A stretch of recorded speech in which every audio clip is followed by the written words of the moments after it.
Dr. Woods. Present. Dr. McLeod. Present. And I am present as well. All are present. All in attendance, we have a legal meeting. Let's stand for the pledge of allegiance. To the flag of the United States of America and to the republic for which it stands, one nation, under God, indivisible, with liberty and justice for all. Thank you. I'd like to move to item 2 on our agenda, approval of the October 23rd agenda. So moved. Second. It's been moved and seconded. Any discussion on the motion? Hearing no discussion, may we have a roll call for approval, please? Mr. Suggs. Yes. Mr. Johnson. Yes. I say yes. Dr. Woods. Yes. Dr. McLeod. Yes. You have 5 yeses. With 5 members saying yes and 0 object, the agenda has been approved. Item number 3 on our agenda, Gary Gray snapshots. I'd like to invite Mrs. Williamson.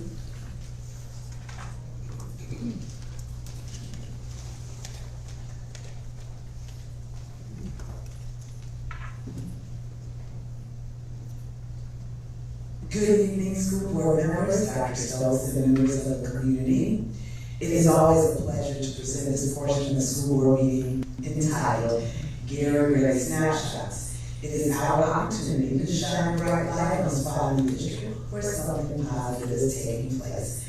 As you can see on the screen, recently, as in last week, our partners over at Boeing delivered more than 250 backpacks to the students at McCullough Academy. There's smiles all around, and inside of those backpacks were filled with school supplies.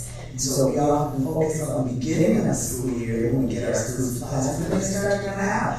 And so Boeing was so inclined to visit McCullough and deliver an increase in their school supplies, and we certainly thank them for that contribution.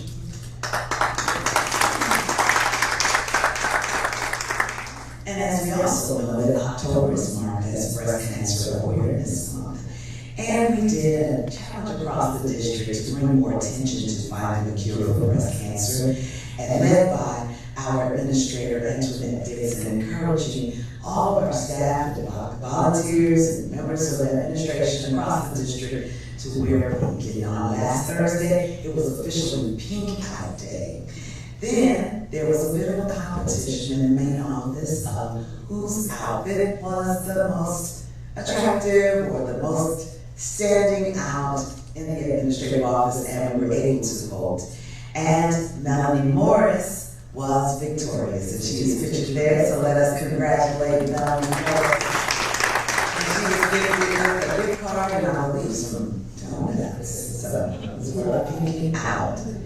And then last but not least, we absolutely love our principals. And October is also National Principal Appreciation Month. And so we wanted to pause for a moment.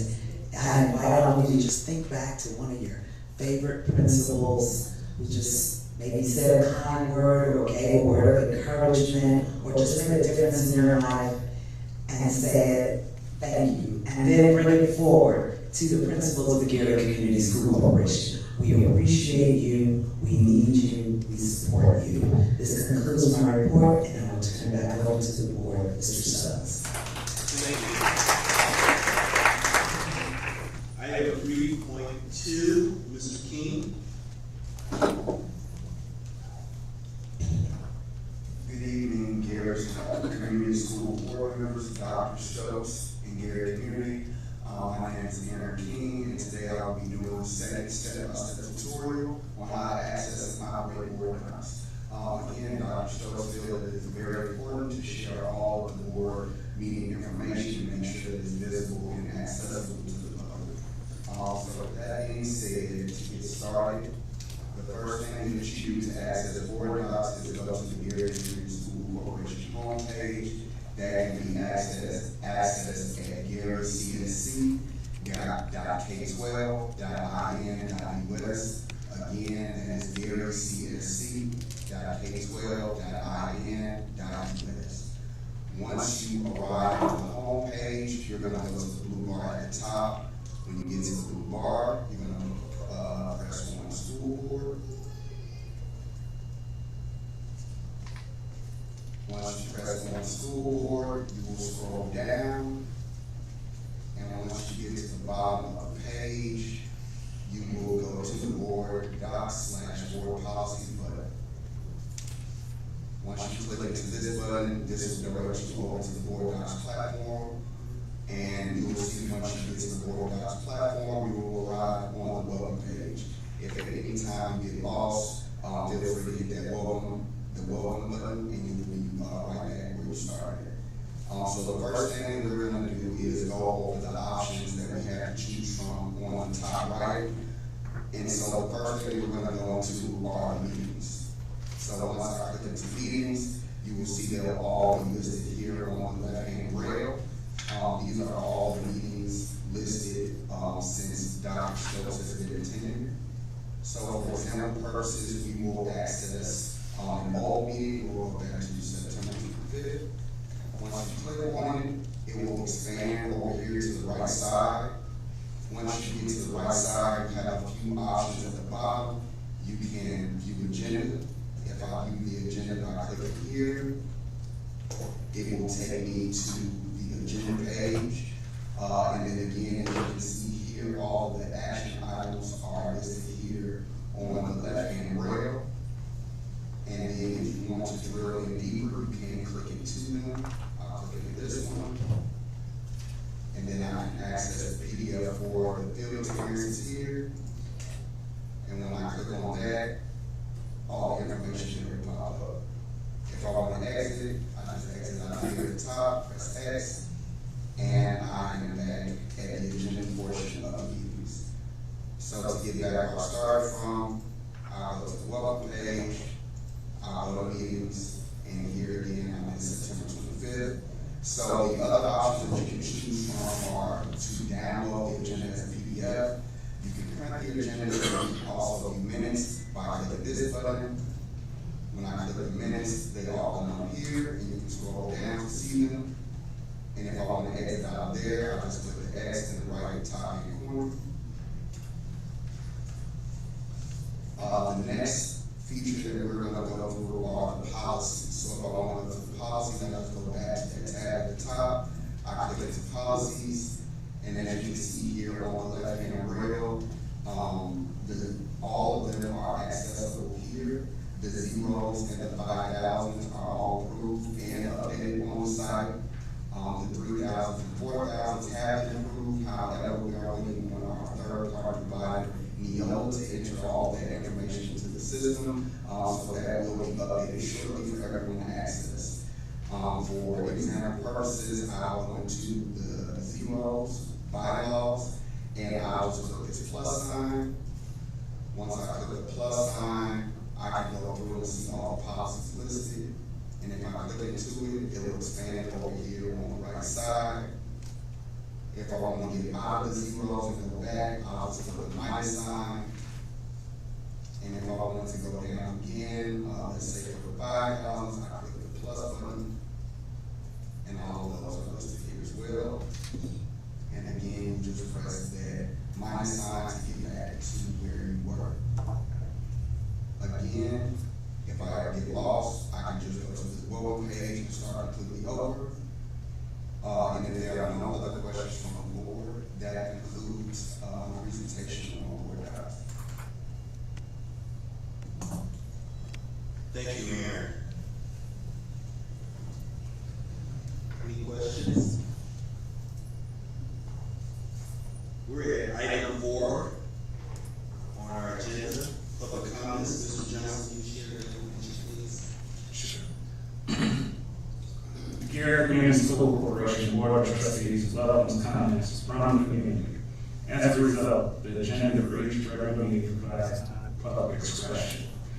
The period of public expression is limited to 3 minutes per individual and 30 minutes total discussion of items on the agenda or to express concerns, operation of school city, school board actions, and other items of general educational interest. There are many people wishing to address the board with being limited to non-time personally speak. Comments shall be directed to the board, not to individual board members. Statements shall not be abusive or argumentative. Persons making comments shall not debate statements made by other persons. It shall not be permissible to orally present or discuss complaints against individual employees of Gary Community School Corporation, any board of school trustee meetings.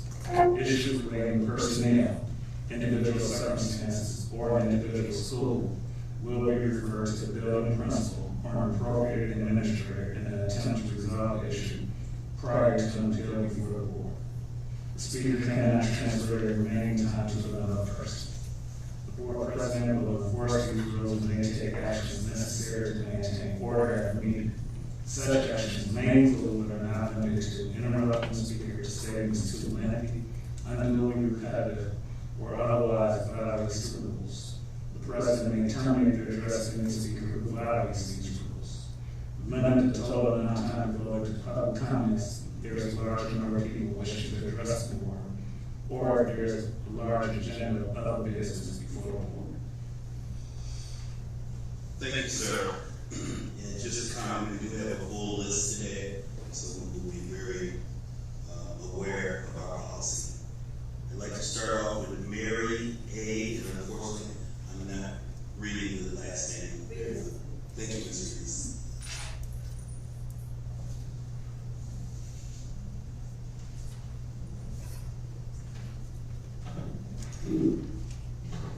Good evening, Dr. Strauss, board member, community.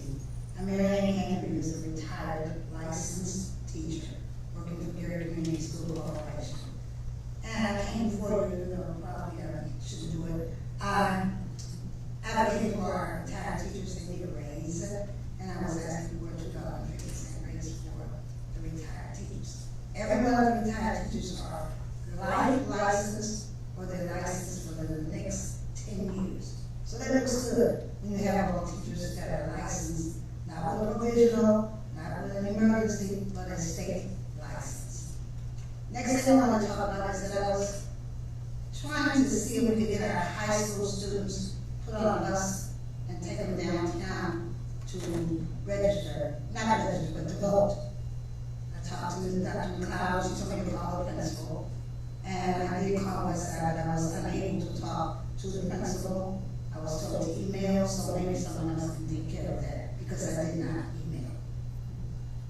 Another thing I want to talk about is our parents. Even though I'm not a union person, as far as being representative, I still say that they were very hard in the classroom. I have 13 autistic children, and out of those 13, 8 of them are in Hamilton School. So my parents and my passion were hard, and I'm sure the parents were also. The next thing I want to say is a cell tower. I'm not in favor of it. I think that right now we need to concentrate on I read, I read, I learn. We need to concentrate on getting our teachers, our parents, and our community together and make sure that we are on the same path as to getting our school system back the way it used to be. And I think we should be able to do that by concentrating on curriculum and not cell tower. Thank you. William Scott.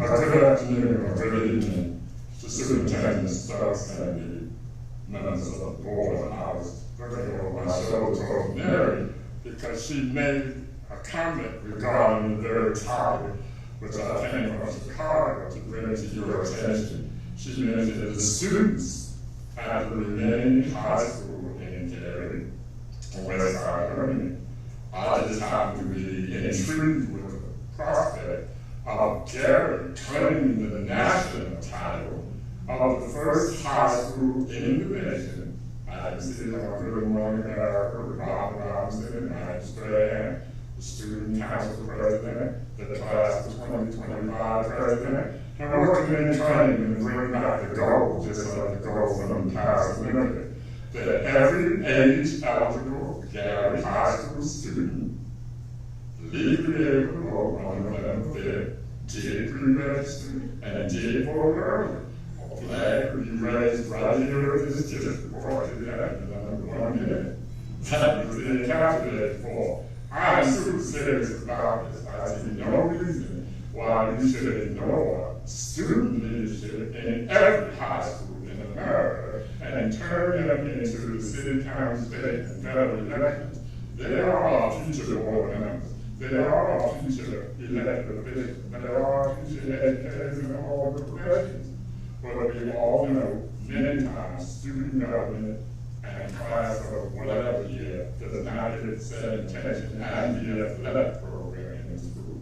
Not that I'm knocking athletic, but I was the senior class president of George Washington High School, New York City, the boy most likely to succeed, and this is George Washington. I'm here to vindicate the trust my peers put in me so many years ago. This is my 62nd year in education, and I think as you can see, I'm not burning out or winding down.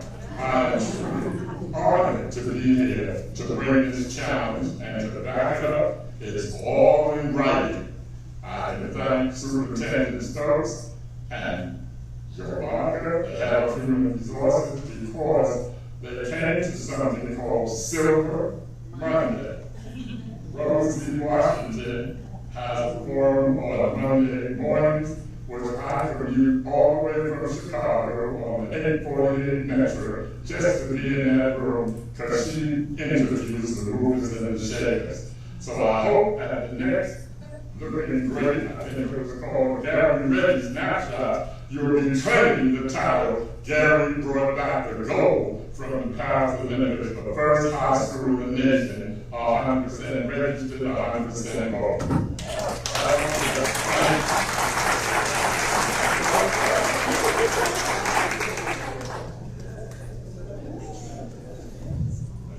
Sandra Goldstein.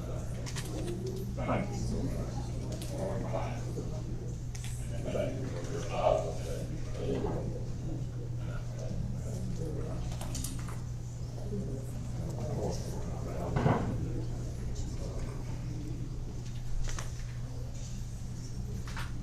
Good evening, Dr. Stokes and board members. I'm here to speak about the cell house. I'm against it. And the reason being that I am tired of every company coming and using us as guinea pigs to set up programs that have not been moving. When I was teaching, I'm a retired teacher, at one of the schools in Gary, I remember they were removing asbestos. The men that came had uniforms on to protect themselves, but the students were going in and out of their classrooms unprotected.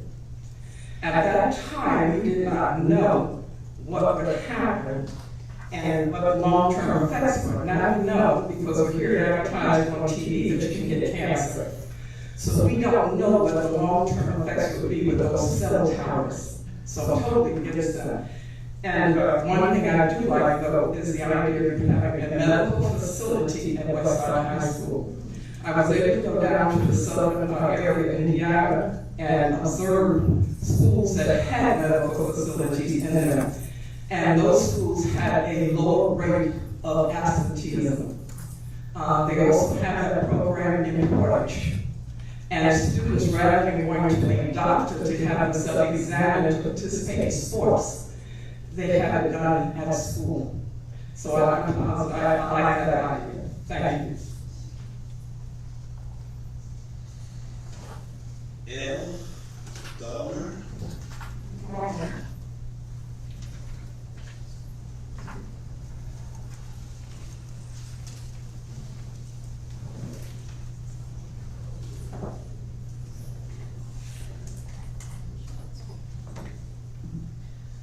My name is Leslie Donner. I'm a candidate for District 3, House of Representatives running in the 2024 November election. And I come to you today to bring information to some of the issues that you will be discussing on the public comments before all of your agenda items. There's some things that we need to know, and maybe parents don't know, that there was a bipartisan bill that removes K through third grade gender identity teaching from all Indiana public and parochial schools. So know that K through third grade, they are not allowed to teach gender identity. It is now a law. There's also another bill that was passed that states that men or males cannot participate in women's sports and vice versa. So please note, it is Indiana law. It is H. Bill 1041, in case you didn't know. And also, I'm here to actually comment on the Iowa stats for the city of Gary. We're well below the national average. The Gary stats for Iowa for reading and math for 3rd to 8th grade is between 9 and 10%, with the exception of 3 parochial schools that are at 75 to 85%. And the reason for that being is because since 2009, we took phonics out of school. Well, starting this school year, it is now Indiana law, House Rule Act 1558, that states that they have to now teach reading by using phonics.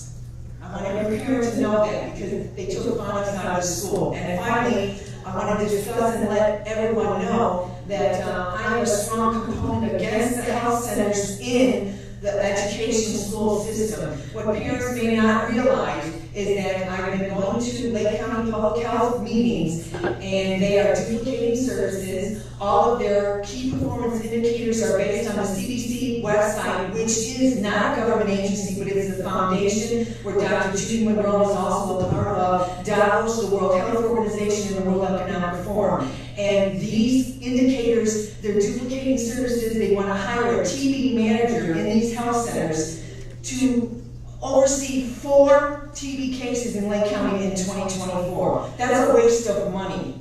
Also, what you don't know is that when parents register their kids for school, we're trying to get a copy of a letter that has the opt-out thing. It's an opt-out letter that will allow parents to opt their kids out so that when their kids go to school, if you don't read what it is that you're signing, you may be signing your parental rights away regarding whether or not your kids can be vaccinated without your notification. So if you sign the line and don't know it, you're signing your parental rights away, and that the nurse practitioners can give your child any vaccine that they are missing without contacting you. We need to pay attention and be aware of everything that is going on. So I want you to know I'm a strong component, and I will be fighting for education. L. Tyndall.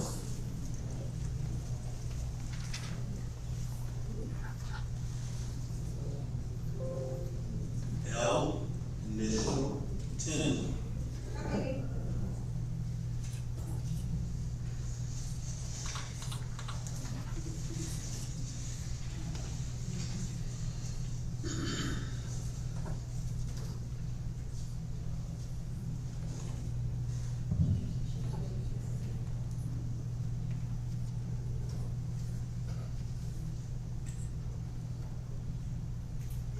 Running is relative, right? Running to the pool. Good evening, and Madam Superintendent, District Board President, and board members, thank you for 100% presence of the board today. That's appreciated. Rather than take suggestions regarding cell tower locations from the entity who would benefit most, you are strongly encouraged, board and superintendent, to do intense research and identify locations and sites that pose the least danger to our resident students' health. We hold the assets. We should get the best for the buck. Let's stop playing ourselves cheap. Board, hire someone proficient in marketing and grant writing. Put a pin in that. Maybe we have a working clock in our cafeteria so that everybody looking at one instrument will see the same thing. We'd like you to present to us, we the people, true stats, true and accurate information, excuse me. Give us the true teacher and student ratio rather than 17 to 1. Give us the true student enrollment numbers as well as math and reading statistics. Are we still at an 11% math proficiency level?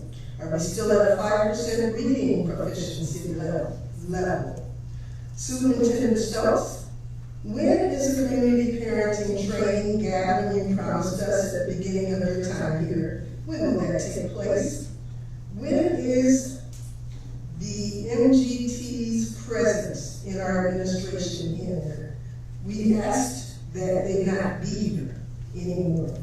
When will there be a yearbook committee formed, which will give a proper complementary product? When will decent bus service be in place? How's the food service? What's the discipline protocol regarding our students? The air conditioning? What's the burden on roofing and the pool? We need a lot done here. We needed a lot done, and you came in. This body of administration came in at a time when you knew we needed a lot. We're expecting a lot from you, and we don't want you to wait and wait and wait to present to us what we've been waiting for. Thank you much.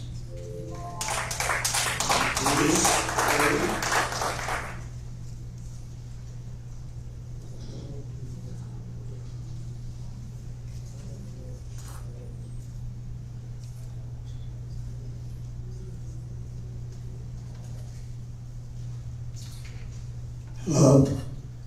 First of all, I'd like to give honor to the board, the administrators, teachers, everyone here, parents. I've been at every school board meeting probably last year or two. I'm the representative of Education County in the ACP. And I'm about collaboration, and that's where we start. And first of all, I want to thank the new superintendent. I've seen you in action since July 1. You've been all over the community. Keep doing what you're doing. I want to put a lot of trust in the board and the superintendent to make great decisions for Gary. The past is the past. I've let it go, and we're moving forward. The one thing about health services, I believe in whatever we can do. Everybody in this room went through COVID and other things. Whatever the decision between the superintendent and the board makes on health services and that's efficient for the city of Gary and consistent and equitable to what's going on in other schools in Indiana, then I support that. Improvement in school attendance, that's key. You know, I used to work at a corporation, Johnson & Johnson, at a very high level.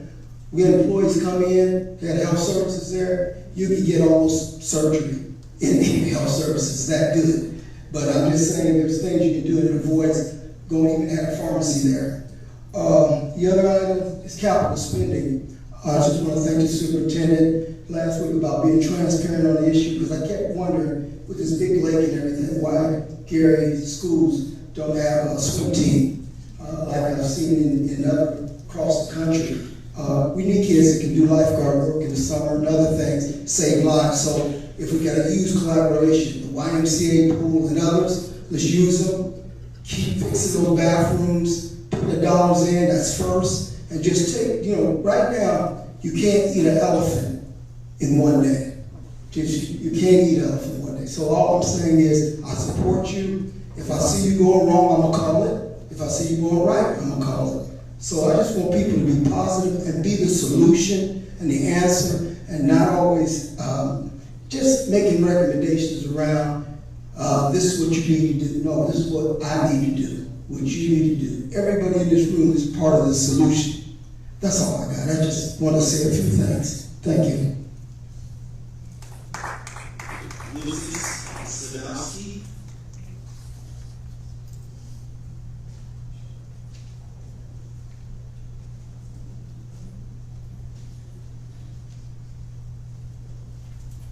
Hello,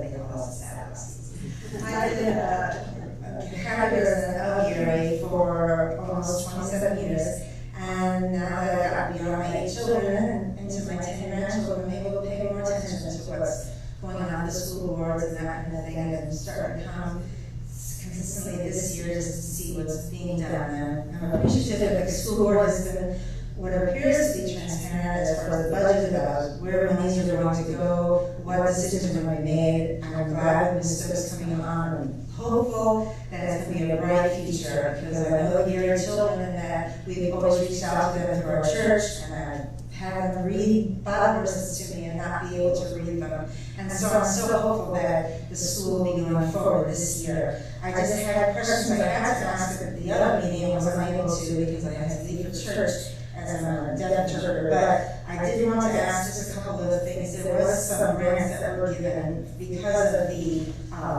Homeland Security, and I know that $81,000 was given to the Gary Community School Board, and it wasn't clear to me about on the budget where that $81,000 was being used. Also, I did notice in the property status that of all of the elementary schools that have closed down, for which I was grievous about that, because I used to drive school bus for play law, or drive our kids to those schools all the time. But they've been sold to the city of Gary, and I'm wondering what happened with those monies. Maybe it wasn't very significant, and I'm really questioning at the board for Gary as well about these schools being acquired, what they're going to do with properties. But just wondering what has been done with those monies, because I know that we're trying to bring up our budget. And then one last thing for today, the $1 million is being applied to Banneker Elementary School for the electrical system. As I understand it, Banneker School is newer, and so it's kind of curious why they need $1 million to be put toward their electrical system. I would think that it better maybe, I don't understand how what could be wrong with the system since it's a new school, but hoping that more of that money would go to the pool that's been promised, to the swim team, to the golf team, to the different extra curricular type of pushes that we should do, because our Gary kids do it well, and it inspires them to be better students when they can do what they love. So I do wonder about that, and I'm hoping that it's been very carefully looked through as far as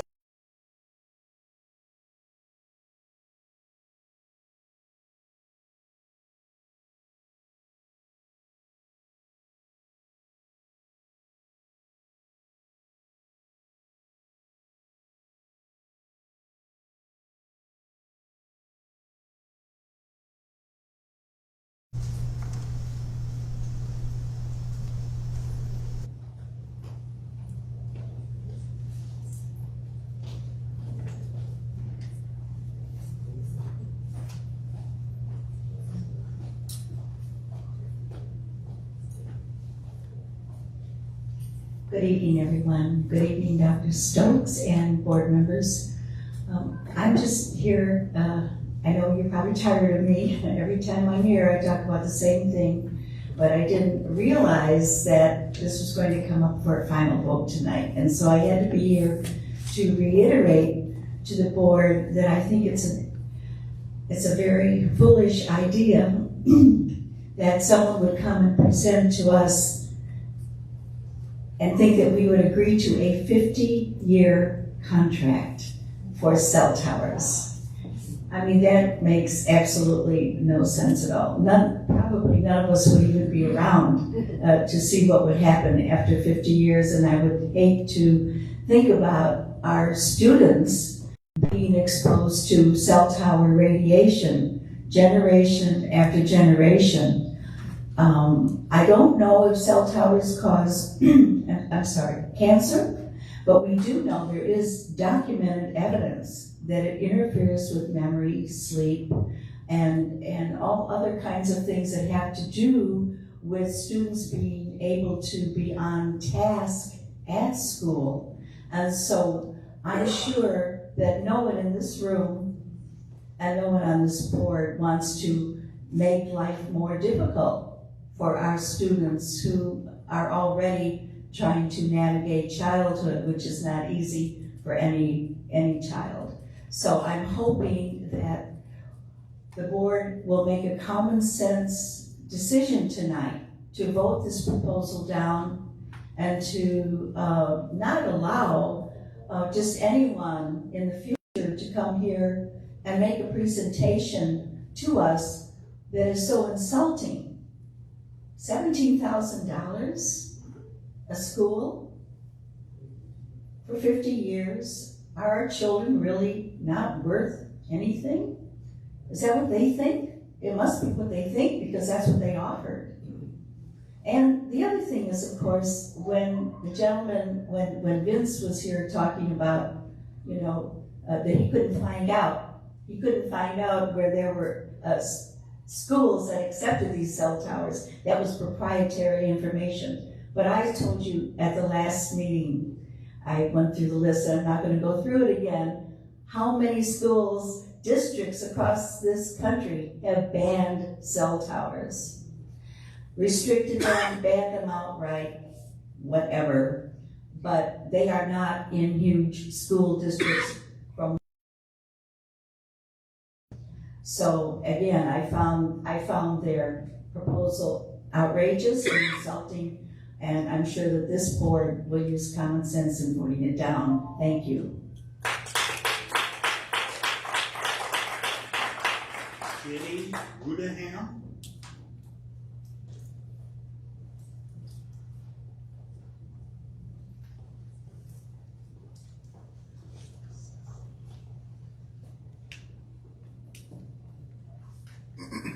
Good evening. Much like Ms. McCurdy, I'm here again to state my opposition to the cell tower proposal, to encourage you all to vote it down. I was appreciating the document tutorial that happened earlier, and I was trying to follow along. And when I followed and then I went to look at the cell tower proposal, there was not an attachment that sort of even laid out what the proposal was. So I'm happy to see you making some strides in transparency and having those things available. But as people have stated, for something like this, where there are potential health concerns, where it is a 50-year contract on basically, taxpayer-funded land, those sort of details should certainly be made available for the public to view prior to the vote, and so that we can all be educated as much as you guys are.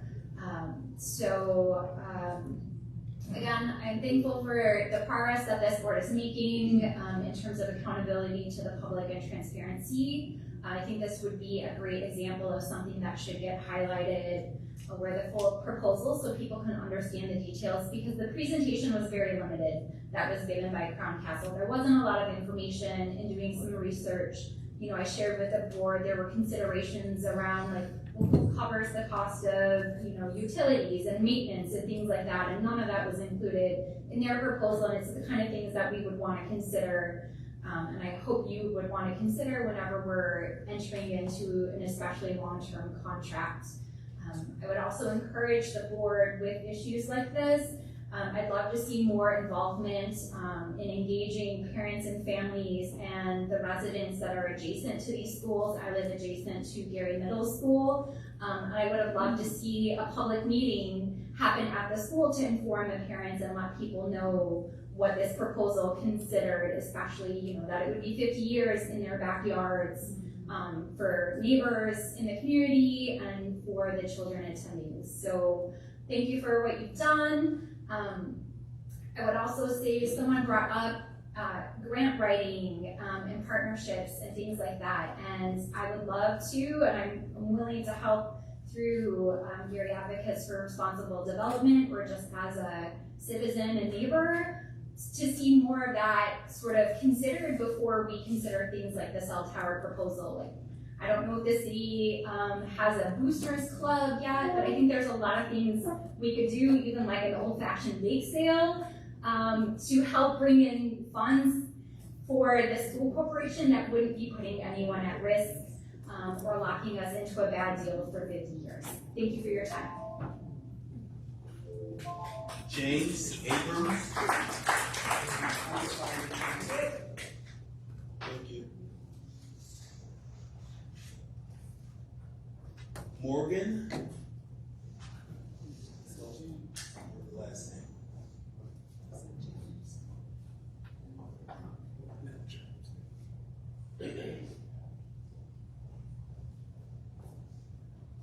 Good evening. I just want to support everything that's been said so far in opposition to the cell towers. I was here before to argue against these cell towers, and there were speakers who argued for it against it.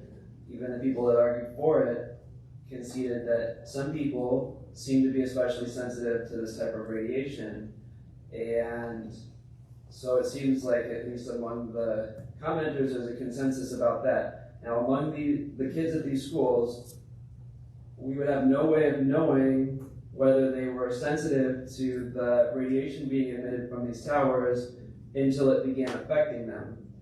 And at that point, I don't know what they could do, because they have to go to school. They don't really have the option of moving away from the towers if they start to get headaches or memory problems.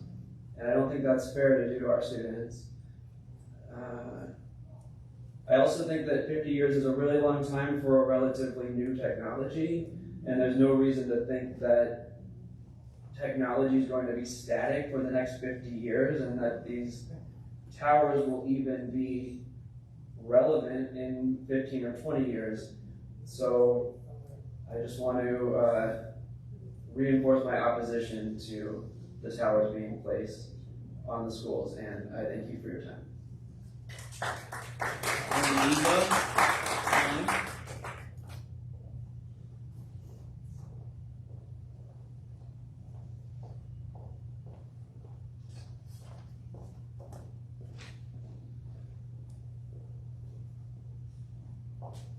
Good afternoon to members of the board, superintendents, folks, and the Gary Community School team, and the Gary community. I'm Glennie Dunham, 47-year teacher in the Gary Community School Corporation, now serving as president of the Gary Teachers Union, local number 4, AFT-AFL-CIO.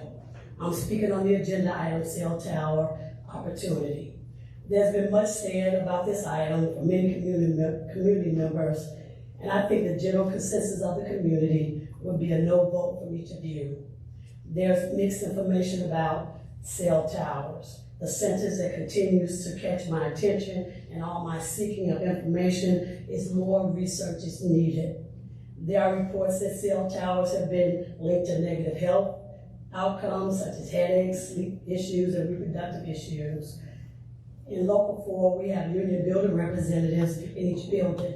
I directed my representatives in Marquette and Gary Middle School to poll members in regards to the cell phone towers. The staff members contacted were a hard no, commenting that they had enough internal distractions with educating our children that they didn't need an external distraction as worrying about encountering a cell phone tower on the grounds of their workplace.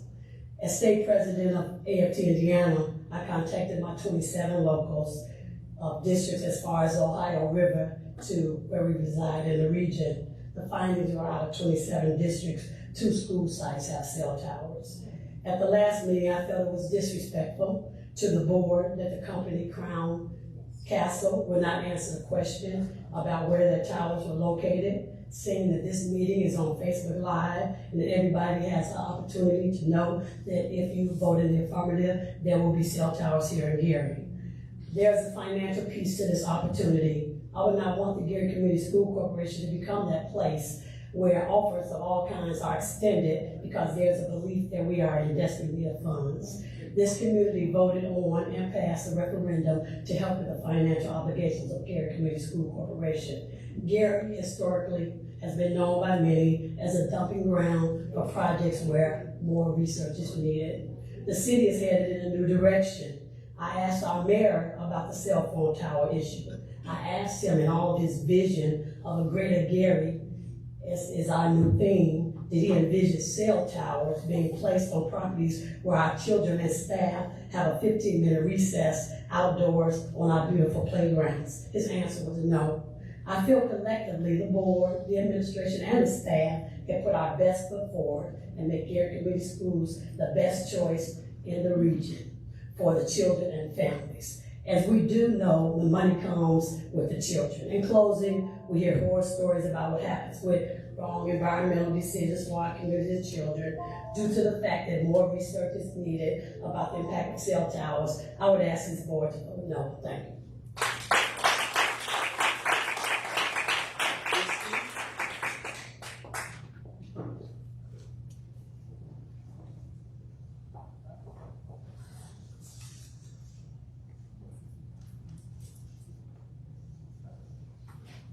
Hello, I'm Christy Sass. It's weird that this is so far away.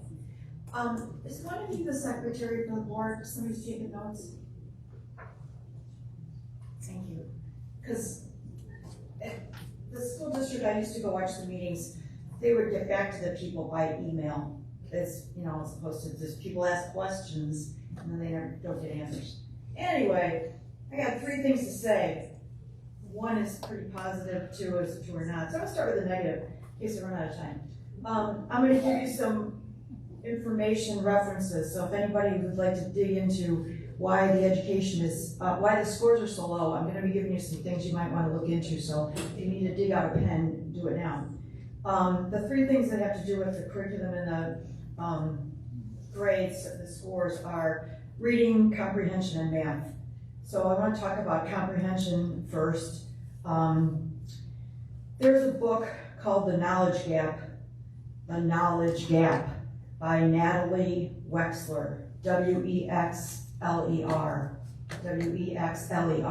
And it's basically about how African American kids in low socioeconomic districts, Title I school type things, have extra problems with their knowledge because everything you learn has to kind of get tagged onto something else you knew before. So they're not getting, anyway, read it. Because now I'm finding that, okay, back to positive thing. The reading is improving. I mean, they've switched over to science reading stuff. I'm sorry that Mrs. Nelson's going to be leaving because she was a big proponent of that, but I'm glad to see Dr. Treadwell. She'll know all about this stuff.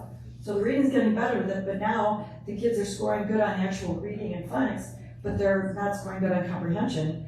And I was at one of the schools today and we were reading a little paragraph about sea urchins. Well, it's okay that they didn't know what sea urchins were because they were going to learn, but they didn't know what murky was, they didn't know what a tide pool was, they didn't know what a reef was, and other things, and that was just like the first 2 sentences. So they're not going to comprehend it because they can sound out those words, they now know how to sound out murky and reef, but they don't know what they are. So The Knowledge Gap by Natalie Wexler.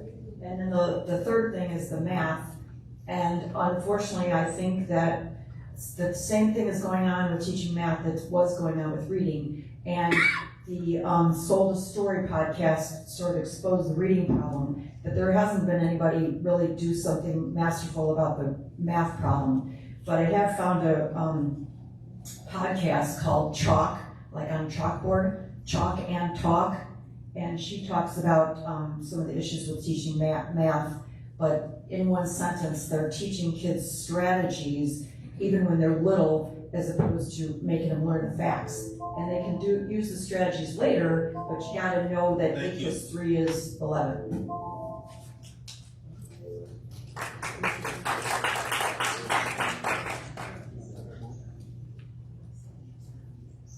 Sandra Starling. Okay.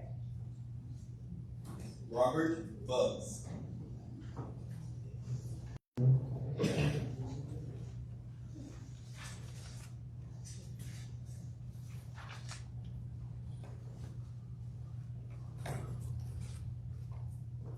Good evening, Dr. Stokes and your staff and the audience.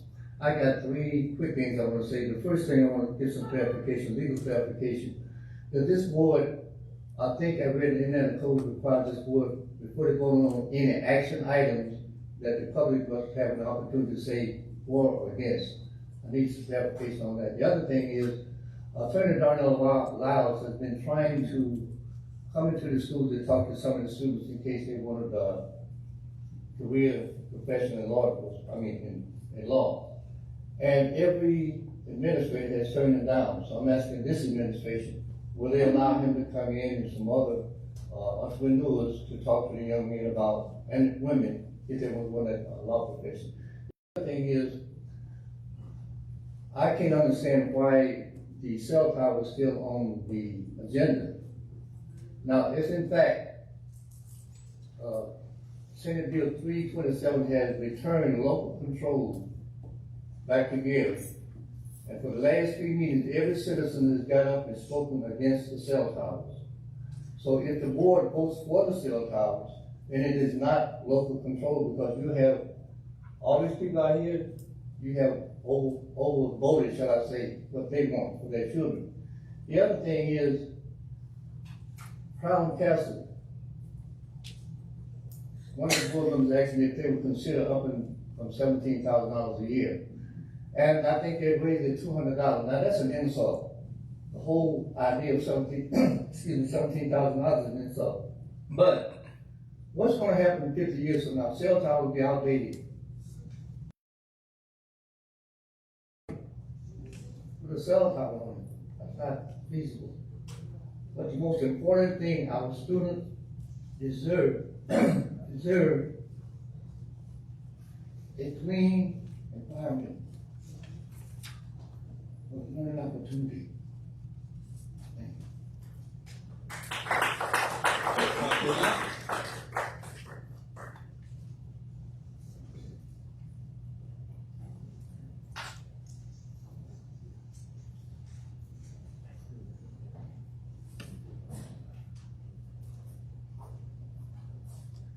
Good afternoon, board and community. It's so good to see so many people in the community out here to deal with this issue and these issues with the school. I stand in solidarity with those who are against this cell tower. World Health Organization says if there's low confidence, that there is no risk. And then the question that we looked at and we want to just share here is, so how then can we place towers where there's low confidence? Look at this whole phenomenon of vaping that so many people are doing right now, especially so many of our young people are doing, and they don't know the associated risk with them because it's kind of new. It's almost the same with cell towers, and even though we do know some of them. So Mr. Quayle talked about some municipalities and schools who banned them recently. I just want to reiterate that because I'm hoping and I'm optimistic that the board will do the right thing concerning these cell towers. However, one day you guys may not be on the board and it may come back again. So there's some cities and some municipalities who have put resolutions against doing this, so they'll be on the books. So when other people come in, they won't try to come back here again. LA City School District, Palo Alto, also in California. We got some school districts in Maryland, Montgomery County, Prince George's County. They decided not to renew the cell tower construction contract. Montgomery County, I mentioned that one, Westland, Wilsonville, Oregon, and Portland, Oregon schools. And also some municipalities, Ensenadas and Calabasas in California, some cities in New York. Also just this month, a school system in Mansfield, Virginia, they decided to vote down cell towers in their school systems. So again, enough has been said already on this, and again, hopefully you all do the right thing. Thank you.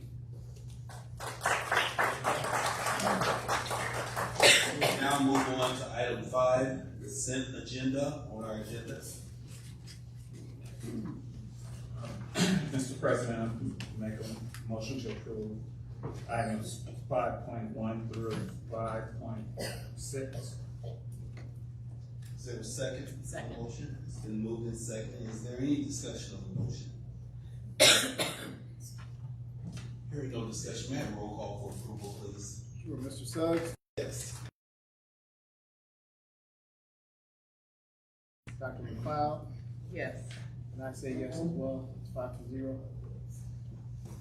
With a vote of 5 yes and 0 no, the motion passed. Consent agenda has been approved. At this point, I'd like to have Ms. Spitzovich, Ms. Joe, come up.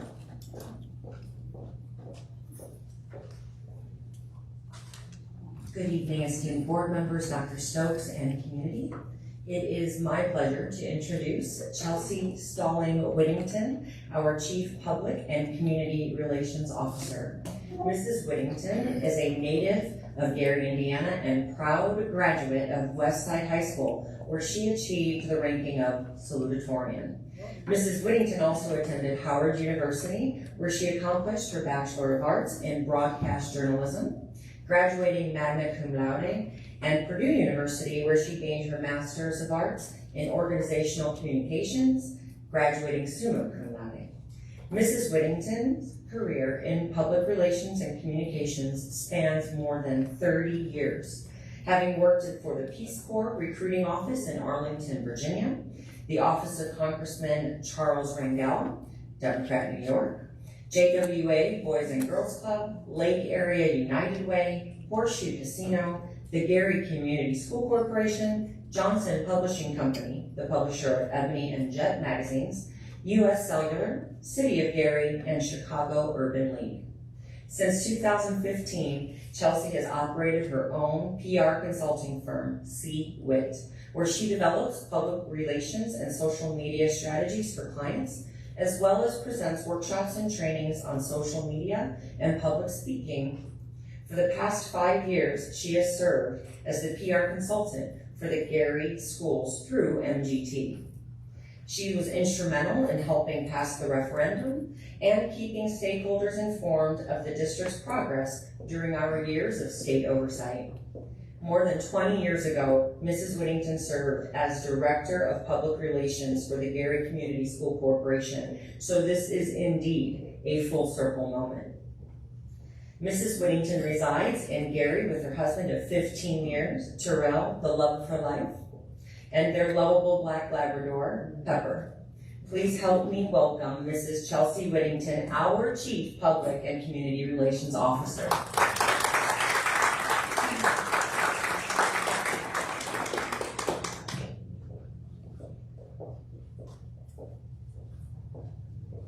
Good evening once again, Board, Dr. Stokes, and the community. I've been doing PR for so long, I didn't think that I would get choked up sitting and listening to this appointment. After all, I have been with the team and for the past few years, seeing us through some, to use a term earlier, murky waters, and to be on the other side of it and to be a product of this amazing city, this amazing school district, and working with some amazing administrators, teachers, and then the children that we love so much. And then to be a product of this district, I am humbled. I want to thank the board and Dr. Stokes and the community for having the faith in me to continue what I've already started, just moving from one entity to actually being a member of the home team. So I'm so excited to do that. I'd also like to acknowledge my Lord and Savior, for without him I am nothing. I'd also like to acknowledge my family. Mama, I'm doing it. I'd like to thank my husband especially for allowing me to be me and to move throughout this community in a way that is hopefully impactful and that is indicative of the love that I have for Gary, Indiana. And so in assuming this role, I take it to heart. It is a labor of love, and I promise to uphold all of the duties and responsibilities that's listed, but anybody who knows me and my extraness, that I won't go beyond that. And Dr. Stokes, I'm just gonna go out on a limb, and you can ding me later, but we do have a swim team. And they do rehearse at the YWCA. And there was a pool presentation at the last school board meeting. So you can jump on GarySchools.org and watch that. But I look forward to November 13th, where I'll get the opportunity to talk more about the different avenues and vehicles by which you can access the information. Because for us PR practitioners, the last thing we want to hear our community say is, we didn't know. So our team will be working hard to keep you informed, to stay transparent, and to work with the community to ensure that our children get the best, for they deserve it. Thank you.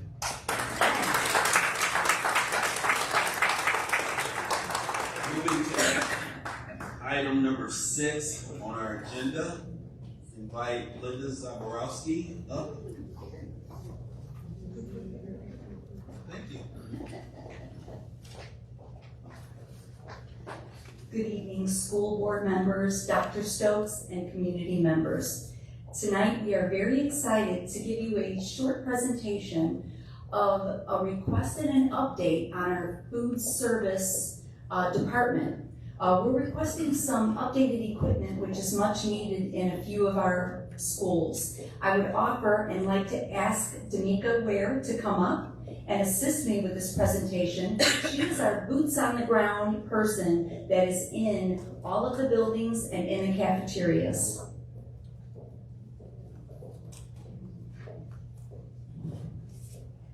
Good afternoon, Dr. Stokes, board members, and members of the community. I'm here to present the food service update and the request to purchase equipment. In an effort to comply with the guidelines established by the Indiana Department of Education and the terms of our food service contract, we are required by law to spend a percentage of our food service funds on upgrading and maintaining our facilities and equipment. In 2023, the previous administration initiated and approved a spend down plan and allocated the following monies on necessary improvements. As you can see from the screen, these capital improvements were allocated these specific monies as it relates to painting, kitchen upgrades, and cleaning of the equipment, as well as cafeteria furniture. During this past summer, the following cafeterias were painted: Banneker Marquette, Glen Park Academy, Williams, and McCullough Elementary School, as well as Westside Leadership Academy. Also this summer, in partnership with Sodexo, our contracted food service provider, the cafeterias were all upgraded with new signage. In this presentation, we have listed the equipment needs for two schools, Glen Park Academy and Bailey Middle School. The following slides will provide you with a visual comparison of these upgrades. Most of the equipment is more than 10 years old and has been repaired several times today. These upgrades to this equipment will not only save us money, but allow our students the best opportunities to serve themselves and be served efficiently and effectively. This first slide, we're going to start with the Glen Park Elementary cafeteria needs. This first slide captures a picture of their actual serving lines. They have 2 serving lines and they serve close to 600 kids daily, breakfast and lunch. The side picture shows you not only how our students are not able to serve themselves, but if you pay attention to detail, there are caps on the hot wells, which means they aren't in service. Which will lead us to our first need for a piece of equipment, the hot and cold wells. We're showing you what the new hot and cold wells look like. This is a sample. Our next piece of equipment would be the milk coolers. We would definitely like to have current and functioning milk coolers. These are our pass-through cabinets. This is where the food service staff actually holds the food that is waiting to be served to the children, and they're not holding their current temperatures as they should. So we're showing you what the old pass-through cabinets look like in terms, and a comparison of what our new pass-through cabinets will look like. We're going to move on to Bailey Middle School, and I'm sorry to do this to you guys, but that is their actual milk cooler over in the side, non-functioning. We definitely need to bring them current with a new milk cooler. And just like Glen Park Elementary School, they have problems with their reach-in heated cabinets as well. So we're proposing new heated cabinets for their location. With the help of Mark Baltimore and Stifel Associates, our equipment list was submitted and he successfully secured the 3 quotes that you have copies for in your packets this evening. This is just the start of our equipment upgrade project. Please anticipate the submission of the rest of the upgrades for the other kitchen in a future meeting. You guys have any questions at this time? A quick question in regards to the life cycle of the appliances. I believe you stated that most of them are near 10 years? Or older. Or older. Or older. And they've had quite a few repairs that we have been tracking for the last couple of years. Thank you. Thank you. Okay, thank you guys for listening to me. This concludes my portion of this presentation. I'm gonna turn it back over to my CFO, Ms. Zaborowski. Thank you for your time, guys. You all have a wonderful evening. Thank you, Danica. Thank you for all your hard work on this. And it will continue because we will be making further upgrades to all the other buildings too in the food service area. So at this time, I would like to request the board the approval to approve the bid for the Stafford Smith. As you can see, 2 of the other bids did not do a complete bid. And so if we assess the costs of those additional things that they didn't submit, it would actually exceed the Stafford Smith bid. So I ask the board to approve the Stafford Smith bid of $208,527. There's a recommendation for the Stafford Smith bid. I'll entertain a motion. I'll make that motion, Mr. Chairman. Is there a second? Second. It's been moved and seconded. Is there any discussion on this motion? Hearing no discussion, may I have roll call? Yes, Mr. Suggs, Yes. Mr. Johnson, Yes. Dr. Woods, Yes. Dr. McLeod, Yes. and I say yes, 5-0. With a vote of 5 yes and 0 opposed, the motion carries. Thank you very much. Thank you. At this time, I'd like to turn the mic to Superintendent Stokes, please. Thank you, President Suggs. We actually have 2 things up. 6.2, which is our field trip experiences, if you can show us for just a moment. We're asking that the board approve our field trip experiences for our students. I keep saying field trip, but it's really field experiences, a new term that we're supposed to be using. We also have a conference experience that I want to bring to light because it is out of state. We always have to make sure that we're abiding by rules and being safe with our teachers. So there is one conference experience that is in Texas. So we're asking the board if you will approve what is on the board here and in your packets. Thank you. I'll entertain a motion for approval for item number 6.2. So moved. May I have a second? Second. It's been moved and seconded. Is there any discussion on this motion?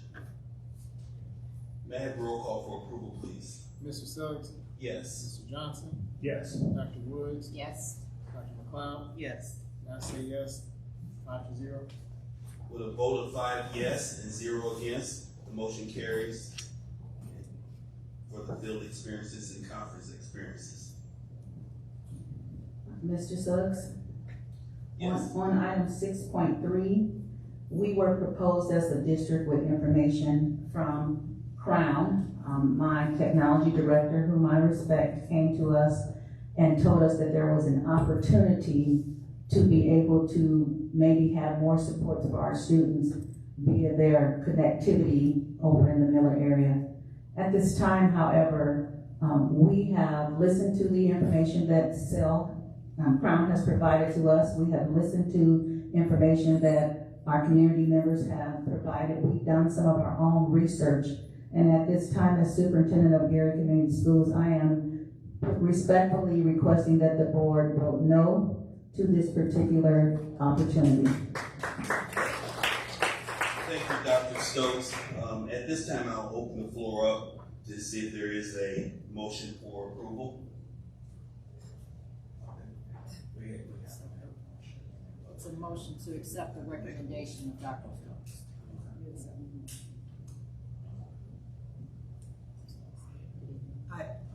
I'm sorry, Mr. Chair, did you hear me? No, I'm sorry, I didn't. I'm sorry. You should be asking for a motion to accept the recommendation of Dr. Stokes. I make a motion that we accept Dr. Stokes' recommendation. Second. It's been moved and seconded. Is there any discussion on this motion? Hearing no discussion, may I have roll call for approval? Mr. Suggs, Except yes. Mr. Johnson, Yes. Dr. Woods, Yes. Dr. McLeod, Yes. and I say yes as well. 5-0 to accept the superintendent's Vote recommendation. of 5-0, the motion carries.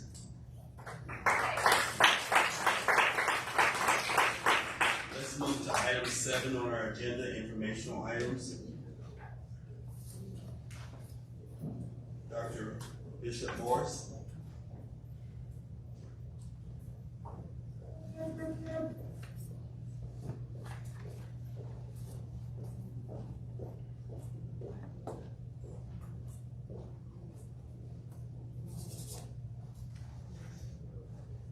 Good evening, Mr. Chairman, members of the board, Dr. Stokes, and the community. My name is Dr. Karen Bishop Morris, and I am the Chief Development and Communications Officer for Edgewater Health.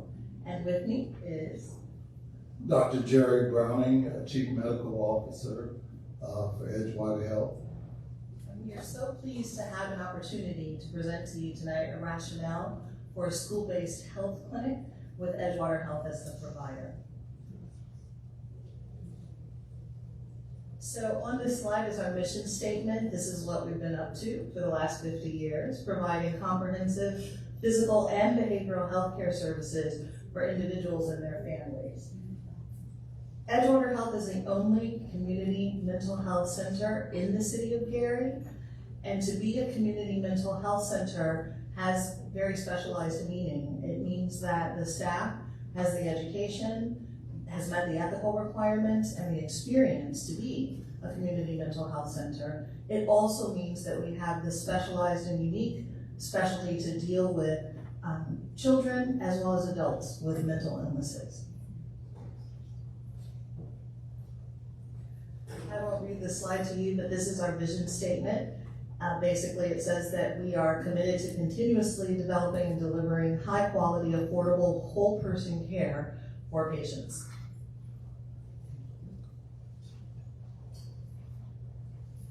This slide basically spells out Edgewater's values and the acronym IMPACT.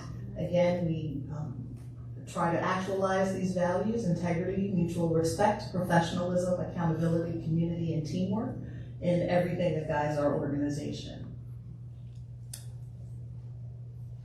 And this is who we are. Incorporated in 1974, 50 years ago, as the Gary Community Mental Health Center, Edgewater Health is a not-for-profit. This third bullet is probably the most important in that we're providing specialty services in behavioral health, primary care, and consumer social supports.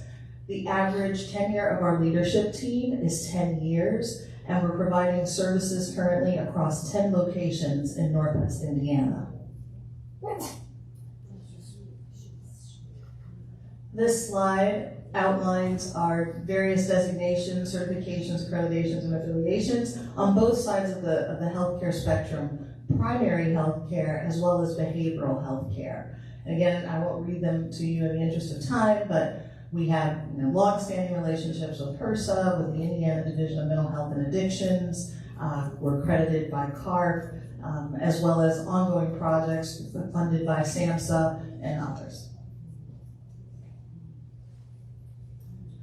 The most important takeaway, again, from that slide is that Edgewater, as the only community mental health center lookalike in the city of Gary, is entrenched in both primary care as well as behavioral health care. And with that, I'm going to turn it over to our Chief Medical Officer, Dr. Browning, to talk about our integrated healthcare approach. Good evening, Dr. Stokes. It's good to meet you and board. It's a pleasure to present. I've never been to this school board meeting all the years I've been practicing medicine in Gary.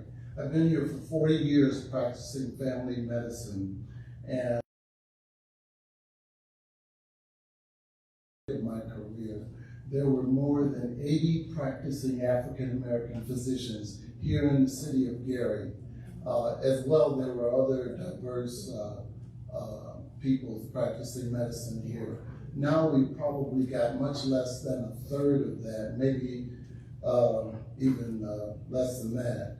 And so that presents a very unique opportunity for Edgewater Health to offer school-based health care to the Westside High School here in Gary. One of the biggest issues in terms of health care is access to quality of care. And our young people are subject to the ills of lack thereof. I don't want to read the slide to you, but Edgewater is uniquely poised to offer integrated health care. We have both primary care physicians and nurse practitioners, as well as behavioral health physicians and nurse practitioners and clinicians, offering integrated services. There are different models of integration. We have both a coordinated care where it's more traditional, where a behavioral health consultant might refer a patient to primary care and vice versa. Primary care may refer a patient to behavioral health. Mostly we practice an integrated or coordinated model where we are a team approach. We can coordinate our care, and in some instances have visits that have both a primary care and behavioral health consultant in the visit. Next slide. Again, this is just about the integrated care that we provide. Our services are next slide. Our services are diverse. We offer in general adult and child care, internal medicine, women's health, sick visits. For the purposes of a school-based healthcare unit, we would be providing care to our young people, adolescents and teens. They are not small adults, they're young people, and their needs are very particular. We would be planning on staffing our school-based health clinic with nurse practitioners, both educated in family medicine and behavioral health. As well, we would have as a backup physicians both in family medicine and psychiatry to back up our nurse practitioners delivering day-to-day care. Of course, we have additional services. We have all the services needed for true health care. Diagnostic labs, depression screening, anxiety screening, and any other specialty care services we would be able to refer students for that care. The biggest thing is being able to access quality care, and there's no other place that could be better offered than right in the school where the students are the bulk of their day. And with parental consent, we'd be able to offer a full spectrum of care, including immunizations and other things that are preventative, and help our students become young adults that are healthy and able to lead productive lives. Again, our services are basic primary medical care.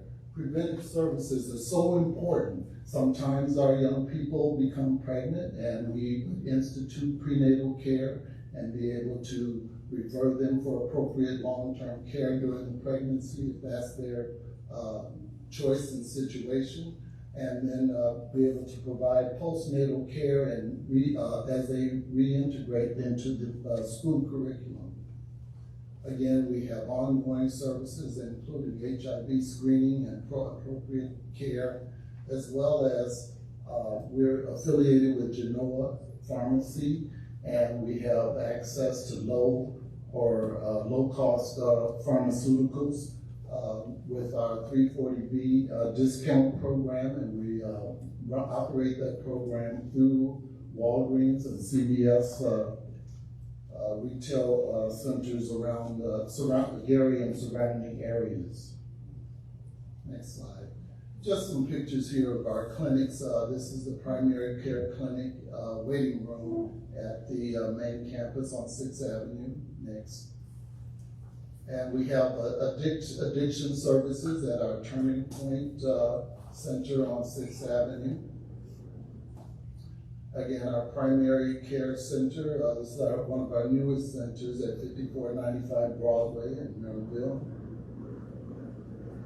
And then our primary care center in Cedar Lake, Indiana. And then where I spend most of my time at our Griffith location. I'm there 2 days a week on Tuesday and Thursday, offering primary care as well. And again, about our pharmacy services, we have a 340B program where we're able to offer through Walgreens, CVS, and Genoa discounted pharmaceuticals. And again, Edgewater has long been a behavioral health resource in our Gary community. And now with the integration of primary care, we are uniquely poised to offer an integrated service. All of the depression and anxiety screenings, and we're able to deal with death and grieving and crisis intervention. We just opened a new crisis intervention center at our Rapid Access Center, and we have a lot of behavioral health services that we're able to offer our patients, and in particular our students. So just to echo some of Dr. Browning's comments about the constellation of sort of issues and challenges for students at this age, really, it's really the integration of primary care and behavioral health and education that seem to be stumbling blocks. The source of this slide is the Indiana School Mental Health Initiative that reports about 20% of Indiana high school students seriously considered suicide in 2015, which is the highest rate in the nation. But I want you to know that in Indiana, it's the second leading cause of death for students is suicide.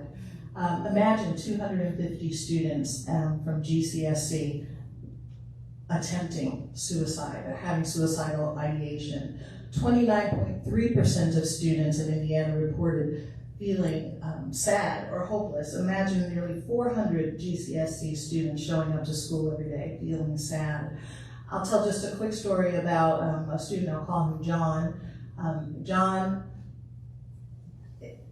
was born into a family that was in Gary, living below the poverty line. And John had too much responsibility, as so many of our youth do, taking care of younger siblings, very unstable household situation. Started acting out in school, ended up coming to Edgewater at the age of 10. Edgewater has a day treatment program, and so I should just clarify that this wouldn't be a new relationship with Gary's Community Schools or Westside. This would just be an expanded partnership. We are already on site offering crisis counseling services, and we have been for 50 years. But John, as part of our day treatment program, came to Edgewater. He is now in his early 20s. He is a student at Indiana University Northwest. He is thriving, he is working, and he credits the turnaround in his life to Edgewater. So there is definitely an impact here. Next slide.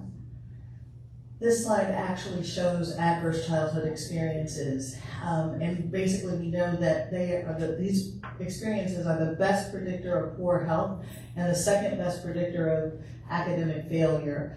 About nearly over a third of children that are school age in Indiana exhibit some of these adverse childhood experiences, meaning over 50% live in a family where there is trauma and arguing. 11% or 1 in 10 have lived with someone who is mentally ill. Nearly a quarter now of Indiana high school students have a parent who's served some time in jail or is incarcerated. Next slide. What I will say about school-based health care, often many young people are challenged with mental health issues and behavioral issues. And once you're in that realm of a problem, it's very difficult to pay attention to general health. And these things are intertwined. And our goal is to be able to be on the forefront where we can offer students the opportunity to get to adulthood and have proper help, both behavioral and medical. In our clinics, there's Inability to pay is not a deterrent. We take, of course, most payers, as well as we have a self-pay program and sliding fee scale for those that are unable. We turn away no one. Again, our team is consistent of nurse practitioners, both family medicine and psychiatric, behavioral health counselors, clinicians, certified medical assistants, as well as physicians who are all trained in family medicine and psychiatry. So this is the leadership for our school-based team, our providers, Dr. Browning, our Chief Medical Officer, and Dr. Dewanza Howard-Jones, who's our Medical Director and the child psychiatrist. These are our partner services. So in addition, Edgewater collaborates with partners on all of the following services.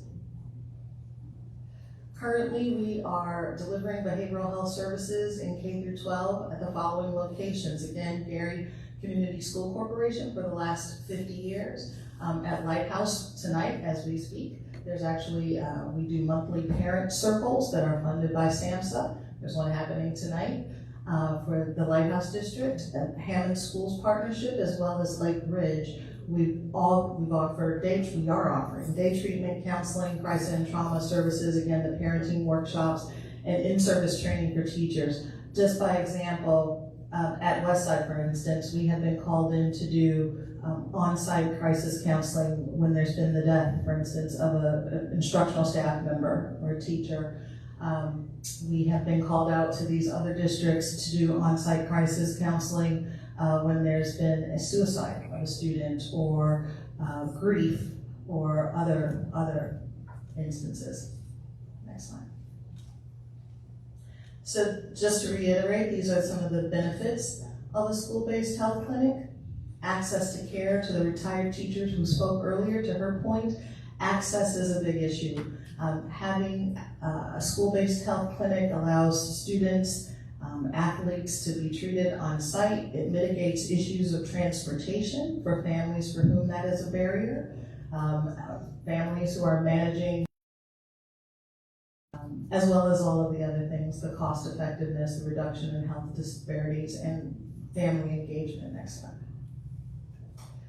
So we'll wrap by talking about community linkages. In 2023, Edgewater Health was named the backbone organization by the National My Brother's Keeper Alliance, which is sponsored by the Obama Foundation. And we use this school-based, evidence-based approach, 6 key milestones to plan interventions on a community level. We currently convene a monthly roundtable of 70 plus community stakeholders who are working on issues from milestone 1, entering school ready to learn, literacy, to completing post-secondary education, employment, and safety. Next slide. This slide just refers to the collective impact organization that we're building around My Brother's Keeper. Next slide. I think we all know that, gentlemen. And so just some added benefits to Edgewater as the provider for the school-based training, exposing youth to certifications and training and careers in the health professions, providing access to internships and practicum, and participating in summer youth employment. We have a student right now who had to come home from Morehouse had to sit out a semester. We got acquainted with him through the City of Gary Summer Employment Program. He did a rotation essentially through Edgewater. He worked in community health education, he worked in finance, and now he's working with primary care. He's done such an amazing job. He's going back to Morehouse in January, but he'll continue to work remotely with Dr. Browning's team.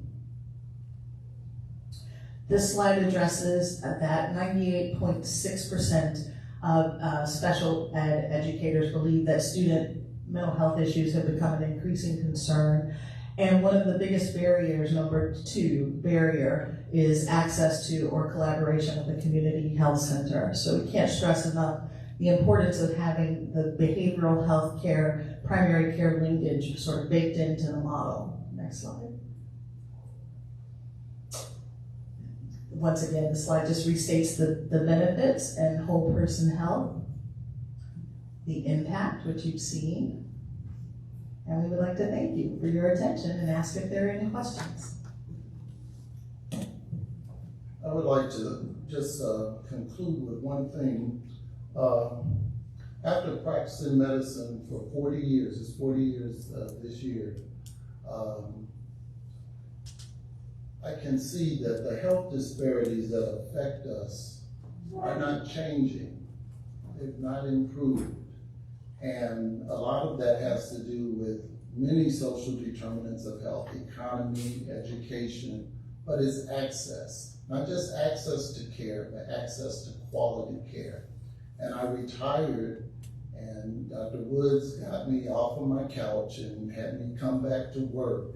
And I believe in Edgewater, and I love what we're trying to do. This would be a new initiative for us, but I'm committed to delivering quality care. I want to make sure that the legacy that we have is that there's affordable and available quality health care in Gary, Indiana. That's important to us. And our young people deserve all of that so that they can become healthy adults that can contribute. Thank you for the presentation. Just one quick question. Could you kind of confirm with me the hours of operation that is being proposed?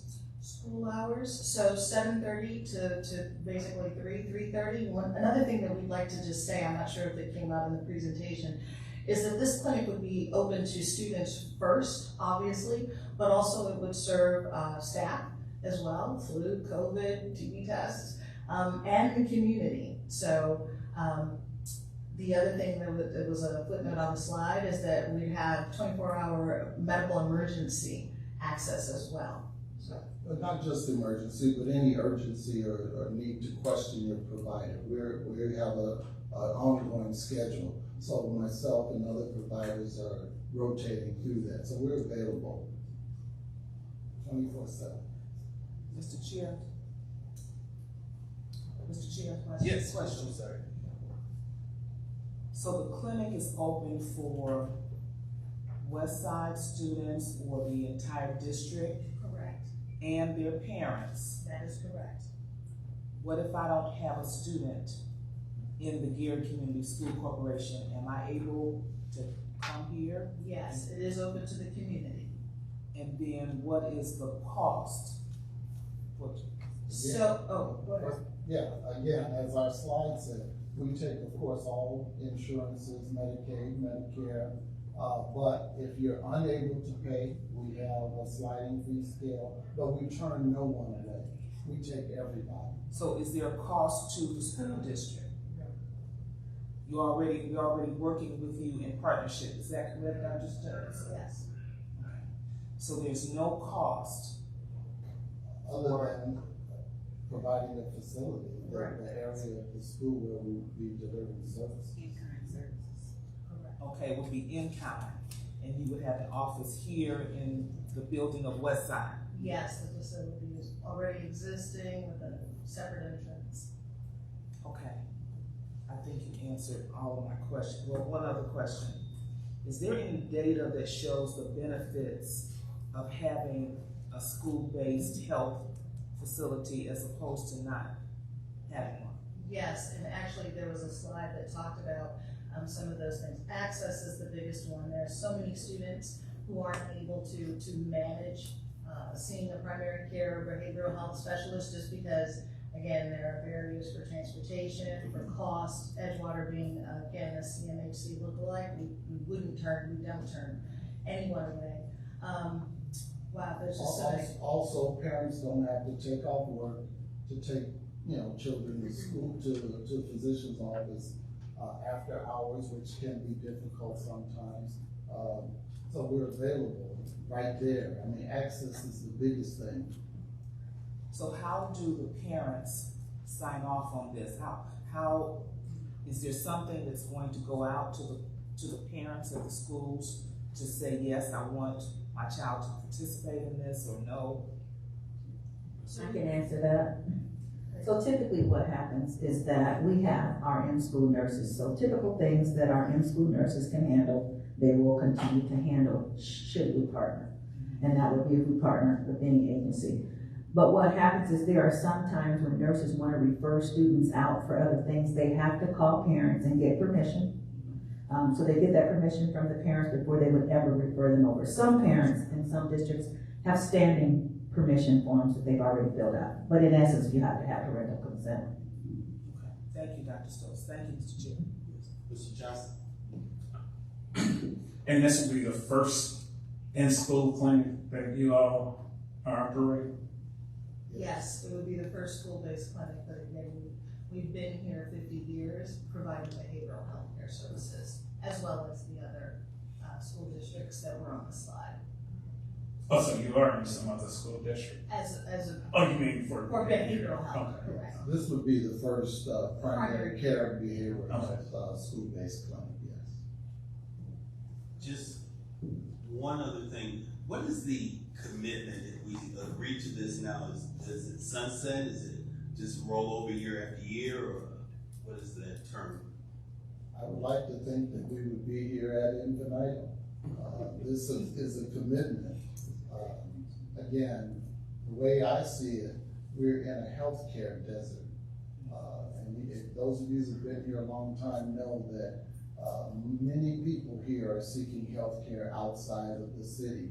And the people who are not seeking healthcare outside of the city are those who are not able. And many of our students who are here because they're not somewhere else. This is where they live. And how better to receive healthcare than right here in your community? You may have shared this during your presentation, and I may have missed it. Will be coming into the schools? Absolutely. Yes. And if I could just dial back to your previous question, we've demonstrated our commitment and the longevity. We're 50 years. I would feel very confident signing us up for another 50 very easily. And all Edgewater health providers have background checks to provide care at Edgewater. And Mr. Chairman, if I might, my understanding is that this is an expansion of services, because for years, Edgewater and Garrett Community Schools has had a relationship where services have been provided primarily on the behavioral health side, but this is an expansion of services. And so to be able to treat the whole person based on the integrated services model would be a benefit to the students and the persons that are served. So it's not new, it's an expanded service, because we're doing day treatment with the schools right now. We've done, as you mentioned, a lot of crisis services and a lot of training for the teachers in terms of crisis intervention and that sort of thing. So it's an expansion of services. So it's not totally new, except we're adding some new services to the continuum. Thank you so much for the presentation. Any other questions? Thank you. Thank you. Item 7.2, 7.3, Dr. Stokes. All right, I know it's getting near supper time, so for the sake of time, I'm gonna go rather quickly. But what I wanted to do is to present for public view and of course for the board's view as well, two policy series. 7,000 is for property. So if we can just look at those on the screen for just a moment.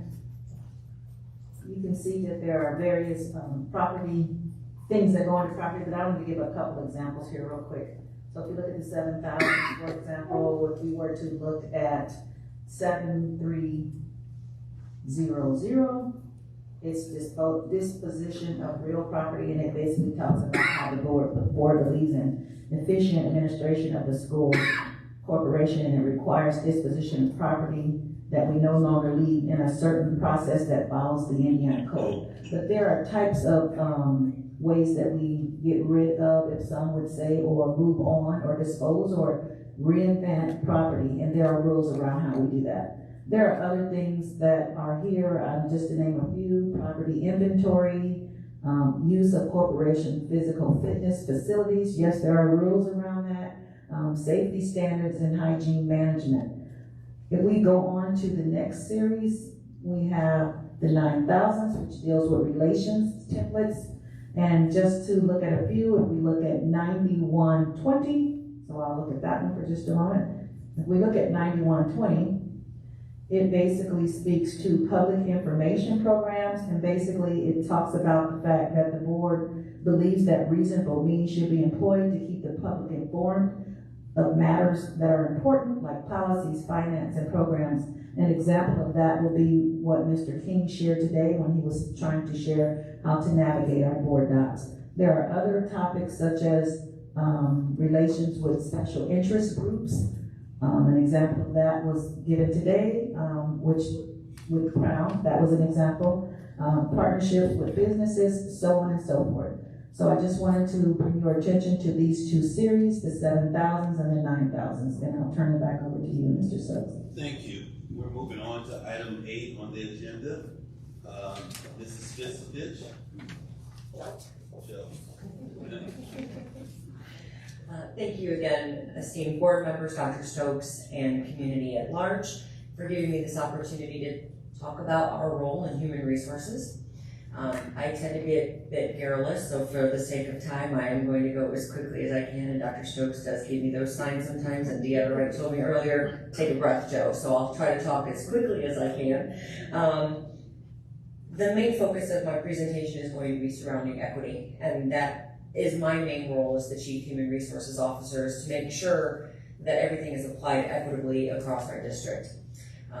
This next slide shows you my team. I know I am only as good as the team that supports all of us. So you'll see a picture of me as your Chief Human Resources Officer, but I cannot speak highly enough about the 3 individuals that you also see on this slide. That is Shantae Ivy King. She is our benefits specialist. You also see Barbara Lowe, our HR payroll specialist, as well as Talia Lockett, who is our newest member of the team. She is our HR support specialist. Next slide. The role of the Human Resources Department is great, and if I stood up here and told you all that we did, you would be here even longer than you want to be already. So I'm going to go to the next slide and take some more time to just talk about a very important role for me that I highlighted earlier, that the main focus is about equitable practices. In order for HR to assure a safe and comfortable environment, we need to assure that there's fair treatment for all. What does that mean? Employees are all treated without favoritism or discrimination. How does that happen? Equitable practices means it doesn't matter who you are, it doesn't matter who you know, it doesn't matter how long you've been in the district, it doesn't matter what your education level is.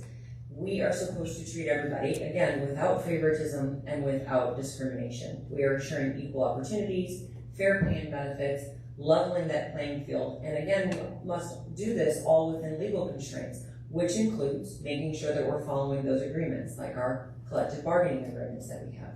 Next slide, please. The Human Resources Department is here for all of the employees for the Gary Community School Corporation. In order for us to be here, we need to make sure that we are available and accessible. However, there's only 4 of us for about 700 employees for the entire district. I want you all to know that this particular presentation was provided to the entire district on Friday in the afternoon. They also every employee received a copy of this presentation so that they can refer back to it. They have this email address that then will allow for all of them to access the Human Resources Department as a whole, because although Shantae Ivy King is our benefits specialist, as an example, she might need to be homesick. She might need to take a vacation that's allotted as part of her benefits package. And so if someone needs a question answered and Shantae Ivy King is unavailable, we need someone else in our department to be able to answer that question. So that's why this Human Resources email address is provided, so that in the event that an employee needs something, they can email that general email address and one of us will get back to them in the event that one of us that is the specialist in that area is not in the office. Because of the need for all of us to be able to answer these types of questions, we are all doing what's called cross-training in order to assure, again, that if one of us, let's say Barbara Lowe as an example, who is our payroll specialist, is not here, we need someone else in the office to be able to answer those questions. Next slide. We also wanted to talk about this hiring process timeline. Now that we have our esteemed board who has to make sure that there's approval by you before any person is onboarded, we need to make sure that we have all of the necessary information to you, and then in a timely fashion also have to adhere to pre-hiring processes, which include pre-hiring documents, transcripts, verification of previous employment, and then there's this speed which we are beholden to for background checks as well as drug screening, which is imperative for all of our employees. Next slide. We have some exciting news. And all of our employees, again, have heard this across the district, and although every employee that works for the Gary Community School Corporation does not carry our health insurance, this does affect every employee, our health care, our cost of our health care. Again, even if all of our employees don't carry our health care, the cost of our health care in essence affects our overall budget, which affects every single employee. Many other school districts over the past year have experienced double-digit cost percentage increases. The average for the state of Indiana was an 8% increase in healthcare premiums. Our trust, which is the Northwest Indiana School Insurance Trust, School Corporation, North Judson, Tri Creek, and the Highland School Corporation, we have incurred only a 3% increase. This is going to be passed on, of course, to not only the Gary Community School Corporation, but also our employees. The way that our cost structure is right now, we cover 85% of that cost. Employees cover 15% of that cost. So in essence, with a 3% total increase, 15% of that 3% increase will be passed on to the employees. 85% of that increase will be incurred by the district. Open enrollment is coming up, which is November 12th through the 26th. All of our employees will be receiving information in order to make sure that they can apply for and change any of their products. Next slide. Again, all of our employees have this information. One of the many reasons why we have such a great performing insurance trust is that we partner with North Shore Health Centers. In essence, any employee who carries our health insurance can attend any one of our North Shore clinics free of charge, which means it's a cost savings to the employee and it's a cost savings for us because our North Shore clinics, in partnership with us, do not charge as much as, let's say, your normal healthcare providers or urgent cares or, heaven forbid, emergency rooms. All of our employees, again, have these locations, and in addition, they have this QR code so that when they go to one of these North Shore Health clinics, they use this QR code that also waives any co-payments. In addition to all of that, we have pharmacies on site at all of these clinics for your everyday needs. So you go for an ear infection, they might have an antibiotic on site that again is free of charge. Because we have these pharmacies on site that partner with these pharmaceutical providers, we then have these medicines that are provided to us at a cheaper cost, again, saving money for the employees as well as our district. Next slide. Two last things I want to talk about. The reason we also have such a great cost savings for our Gary Community School Corporation is the clinic, but also this First Stop Health, which is virtual access to a doctor or mental health provider. So you could be at home at 2 o'clock in the morning, wake up, not feel well, and be like, oh my goodness, I need to see a doctor.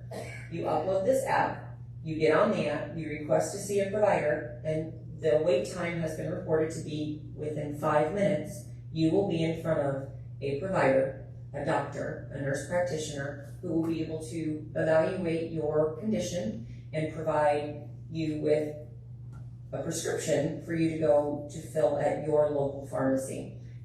You also have the ability to talk to a counselor through this app. Again, within 5 minutes, you have someone that can speak to you regarding anxiety, depression, marital or relationship concerns, substance misuse, or even workplace concerns. Lastly, we also have an EAP program, an employee assistance program. This is for every employee. This is not solely for individuals who carry our health insurance. So the employee assistance program can be accessed through our website. There's an 800 number as well as a website to call or a website to access, and any of our employees could access free of charge up to 5 sessions for needs associated with mental health. Any questions? Thank you. Any questions for? Appreciate it. Thank you. 8.2, financial update.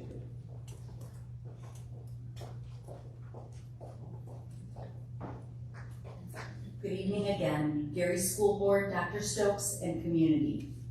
What I'd like to do is, this is going to be our format. I'd like to explain a little bit about the format of our cash flows. I'm going to go over the three major funds, which is most of our activity, our expenses, and our cash. Excuse me, Mrs. Zaborowski, do you have your clicker? Yes, I do. Okay. Yes.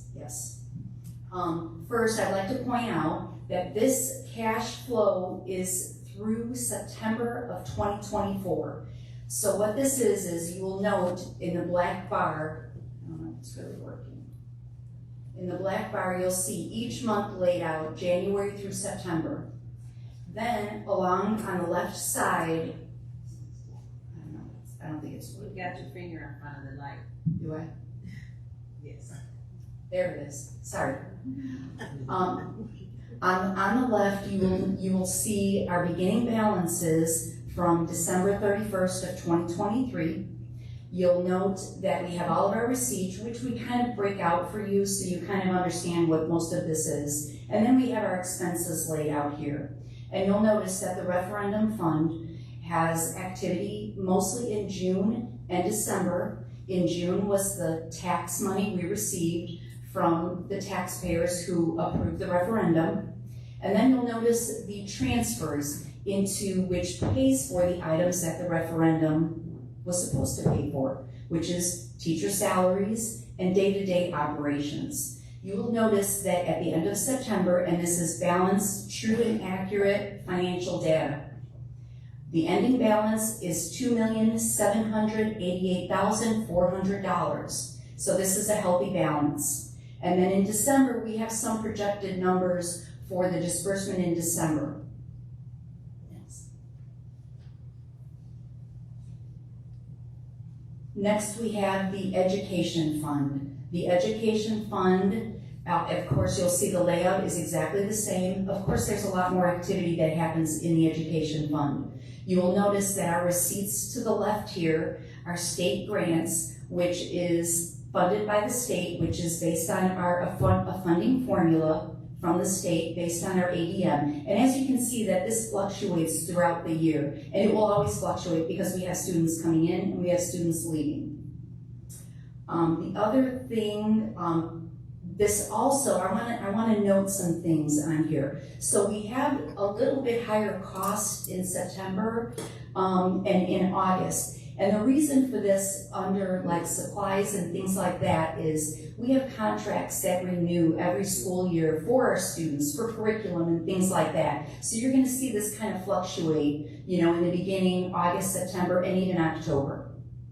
And we have a very healthy balance in the education fund at the end of September of $13,362,810. Next, we have our most challenging fund, which is the operation fund. Let me see if I can get this back. All right, you will see the layout. This will be the consistent layout I will provide to our board. You will notice that in June, there is a portion of our tax money that is received, and of course, an estimated in December.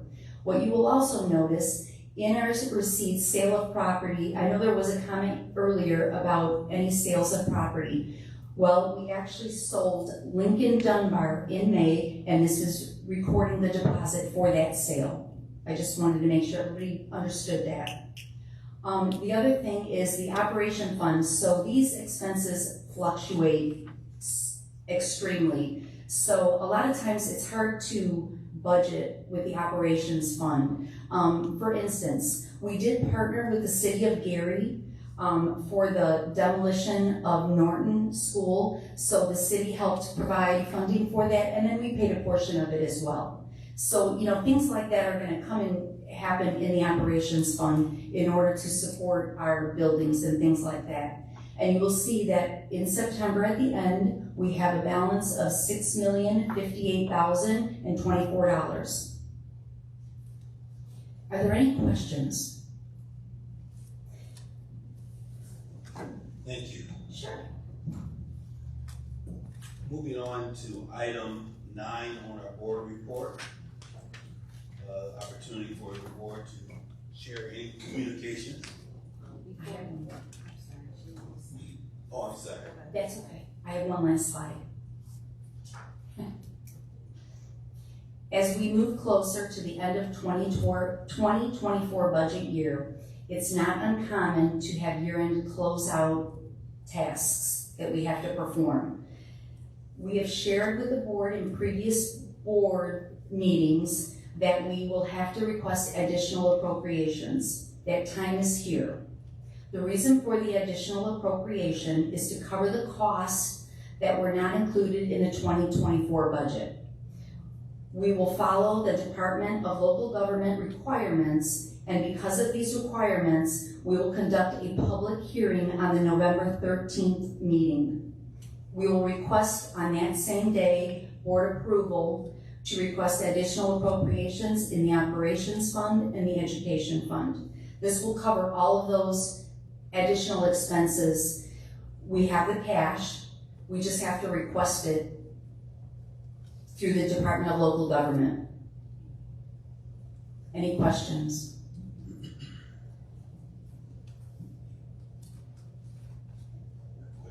Thank you.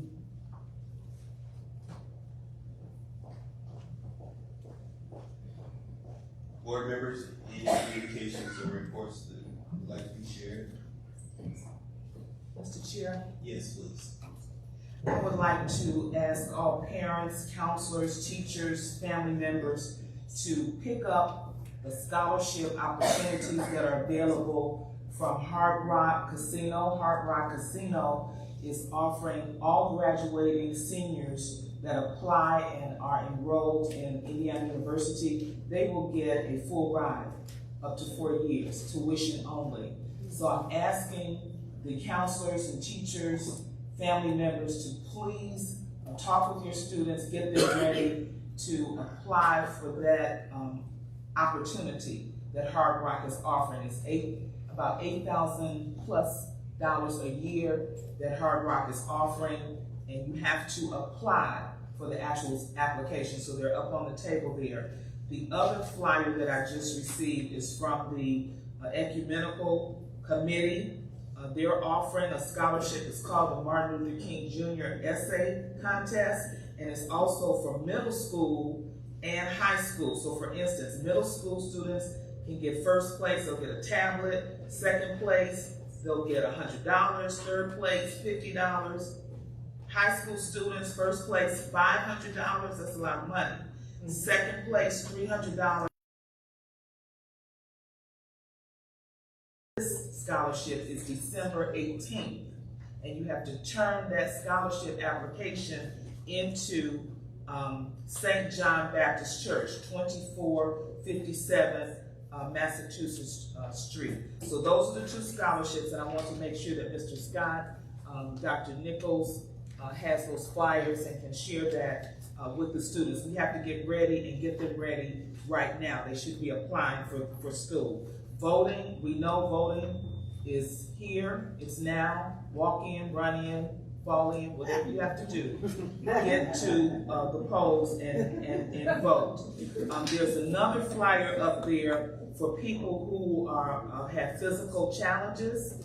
If you need a wheelchair assistance to get to the poll, Julie at Everybody Counts, 219-769-5055. That information is up there if you need assistance for the physically challenged. Thank you, Mr. King, for helping us with the board docs. This is good information to help us navigate that. Thank you, Ms. Wright, Deanna Wright, for giving us an extensive report on the pools. And to my understanding, that's on the website. So people need to go back and refer to that as to what actually happened. You gave like a 10-15 minute overview of everything with detailed and so we understood. So let's go back to that, and I'm sure our new communications chief, Mrs. Chelsea Whittington, can help us find your information, because the pool has always been something that we were all concerned about. Last but not least, thank everybody for coming out and for sharing. And I also want to extend Condolences to our board chair, Mr. Suggs, and his entire family on the transition of his sister, and the celebration of life will be held in Indianapolis on November 3rd. Thank you. Any other comments, board members? Just briefly, I'd just like to, Mr. Suggs, I'd just like to mention that the policy committee will meet again on November 4th, and all board members are invited to come. It's just been amazing watching the team work through that large number of policies and being so thorough about it. So, and I've been happy to be a part of that process because I get to see what the governing documents look like and how they actually are actualized in the school district. And the other thing I want to say is I just want to commend Dr. Stokes on assembling such a great team. It seems like they hit the ground running and they just keep running. So doing a lot of wonderful things. So thank you all, and congratulations, Ms. Chelsea, you've already been doing a great job, so keep it going. Thank you, Dr. Woods, for your leadership with that committee. What time of day is that meeting? It's 4 o'clock. 4 o'clock. At Westside High School. Yeah. Very good. And if I can, I might add, the meeting is normally on Tuesdays, the first Tuesday of the month. However, because of the election, it's on the 4th. Okay, let's move to item 10 on our agenda, the superintendent report. Thank you, President Suggs. I want to talk about something that is going to be really important and that will be affecting our current 8th graders. So if I may, I'm going to ask Dr. Nichols and Principal Scott if they can come up, please. So I want to talk about diploma changes. And if we can go to the next slide. We put some handouts for the community that look at information dealing with what we call current. So I'm going to use my little pointer here. Current, what we call Core 40, based on the 40 credits here. So this is what our current students will have to utilize in order to graduate. But starting with our current 8th graders, which will be the class of 2029, they will be required to have 42 credits for a basic diploma, which we're calling like the future diploma. Now, one thing I do want to say, this has not been totally finalized, but we've been asked to share with our boards, and we're going to follow suit and do that. There are meetings set up throughout the state. For example, Hobart, I believe, is in December 18th, Hobart is having a meeting, and they're asking surrounding school leadership members to attend, and Superintendent of State, or she's Secretary of State actually, Ms. Jenner will be there to answer questions that we might have. But what I want you to see is that the current diploma holds 40 credits, the future diploma for 8th graders is 42 credits. Then there are what we call 3 buckets. You've heard me talk about 4 buckets, but they don't have what we call entrepreneurship. But there is the enrollment, employment, and enlistment buckets. And to get at what they're calling an honor seal, there are certain criteria under each of these buckets. And if you want what's called an honors plus seal, there are other requirements. With that being said, why is this important? Well, the reason this is important is because, as you know, our current 8th graders in just a few short months will begin to register at the high school for course offerings. And we know that we have to do some pivoting for some future activities. And so what I wanted us to do is, one, if Dr. Nichols can talk about what we're offering in the employment bucket, and if Mr. Scott can talk about what we're already offering in the enlistment and the enrollment bucket, and then speak to some of the things that we may need to do differently in order to continue to support our students. And when they're done, I want to share something about one of the new Indiana codes that deals with religious education and how we might be able to use that requirement to support a bucket of pastoralship or something like that that deals with employment. So I'm going to turn it over to my 2 esteemed colleagues. Gary School Board, to our administrators, Dr. Stokes, and also our community partners. I am the interim director of the Gary Area Career Center. Presently, we are operating on the NLPS, which are the next level programs of study in which students can take 3 courses, Concentrator A, Concentrator B, and they also can enroll in principals. At the end, in their senior year, there's a class called the Capstone. And the Capstone is actually students participating in a project indicating that they have received the skills and the knowledge in order to go into the workplace area. Our students are currently participating with the work-based learning. It's embedded in our Career Center, and also we have students that will go out to the surrounding community, hospital, EMT also goes to the hospital. We also have the ECE, which is our early childhood. They're going to the schools to assist. And then we have our healthcare CNA and our CCMA and our CMAs. They are also going to the hospital. So we have the WBL. It is currently operating at the Gary Career Center.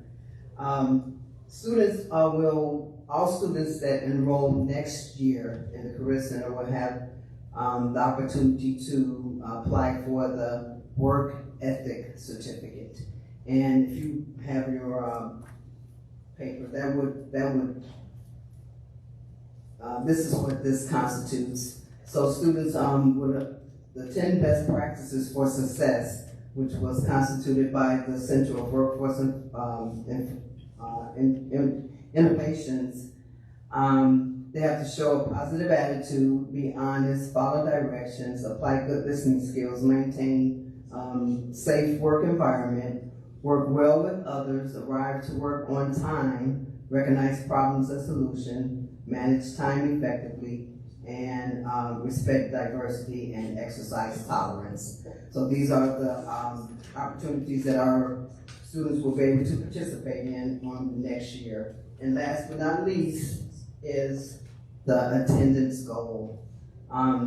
It's very important that our students make the 98% attendance goal. So that we're really gonna have to push, we're gonna have to work well with our parents, as well as our administrators who are with attendance in the schools. And at this time, that completes my portion. And at this time, I would like to know if there are any questions.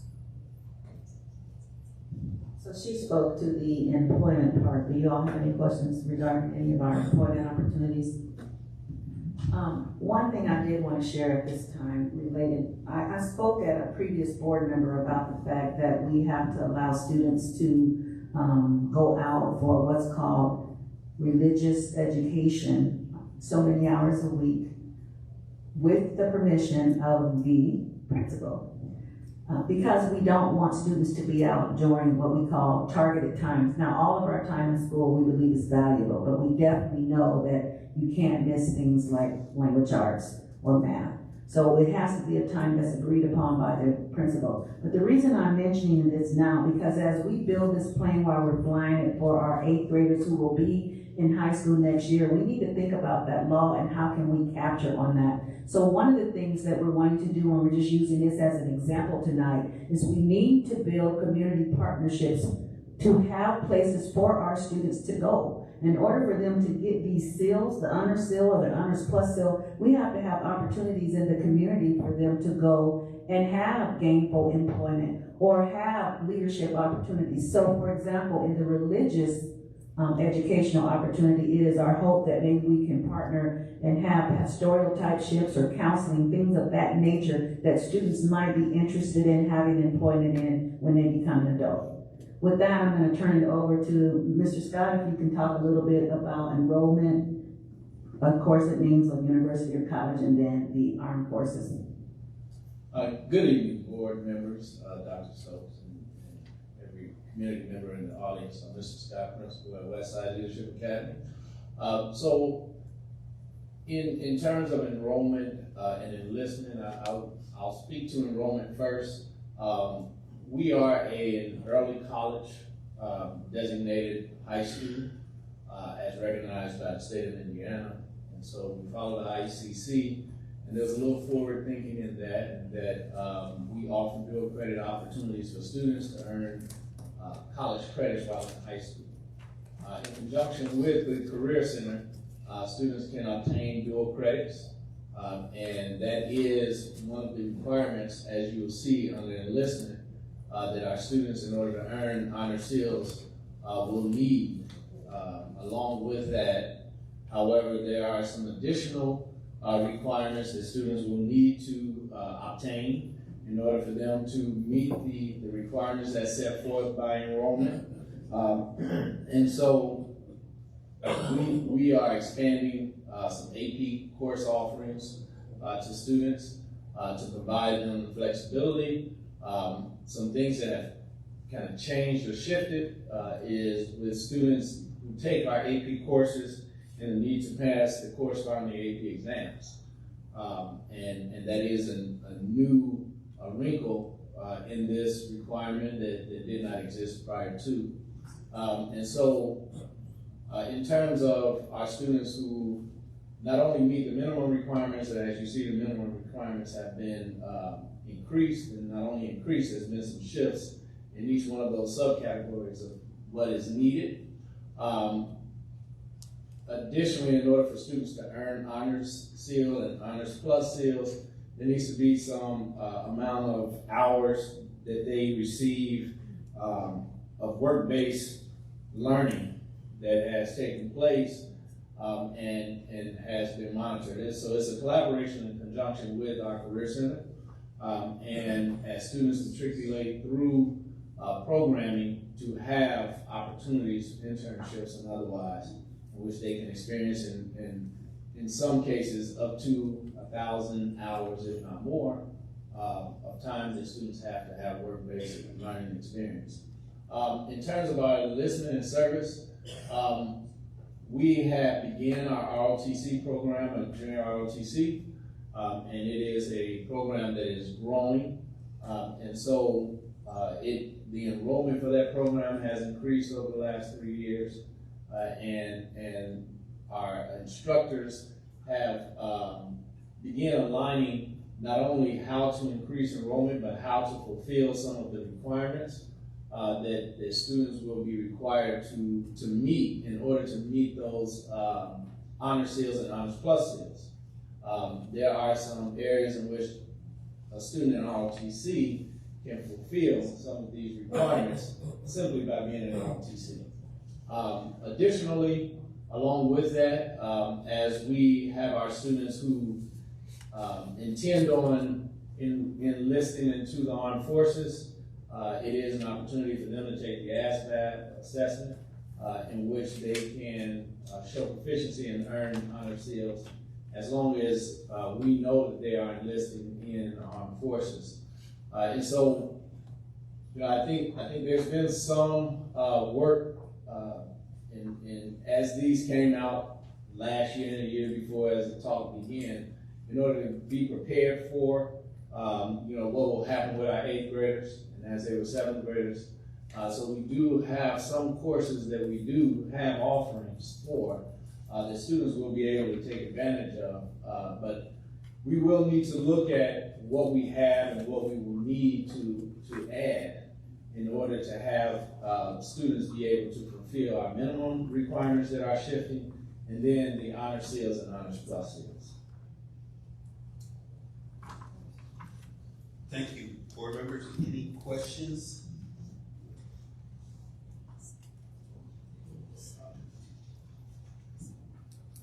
Thank you. Appreciate the presentation. Okay, I think the last thing I have is our draft agenda. So if we're looking at our agenda, we do have some of the things I just wanted to highlight. I don't see the entire agenda here, but there are just a couple things that I wanted to highlight on this portion of it. We do have a public hearing, and it's regarding the additional 2024 budget appropriation for operations and education. So I did want to make that known. The other thing is at our next meeting, we will have an informational session on the document that Mr. Johnson reads. We want to be transparent, so we will have information around that particular document provided for the public. And I'll turn it back over to you. Thank you, Dr. Stokes. I want to thank the community for being here and participating and being engaged through this meeting. Thank you to all those who have shared. At this point, I want to entertain a motion to adjourn. So moved. Second? Second. All in favor, say aye. Aye. Have a great evening.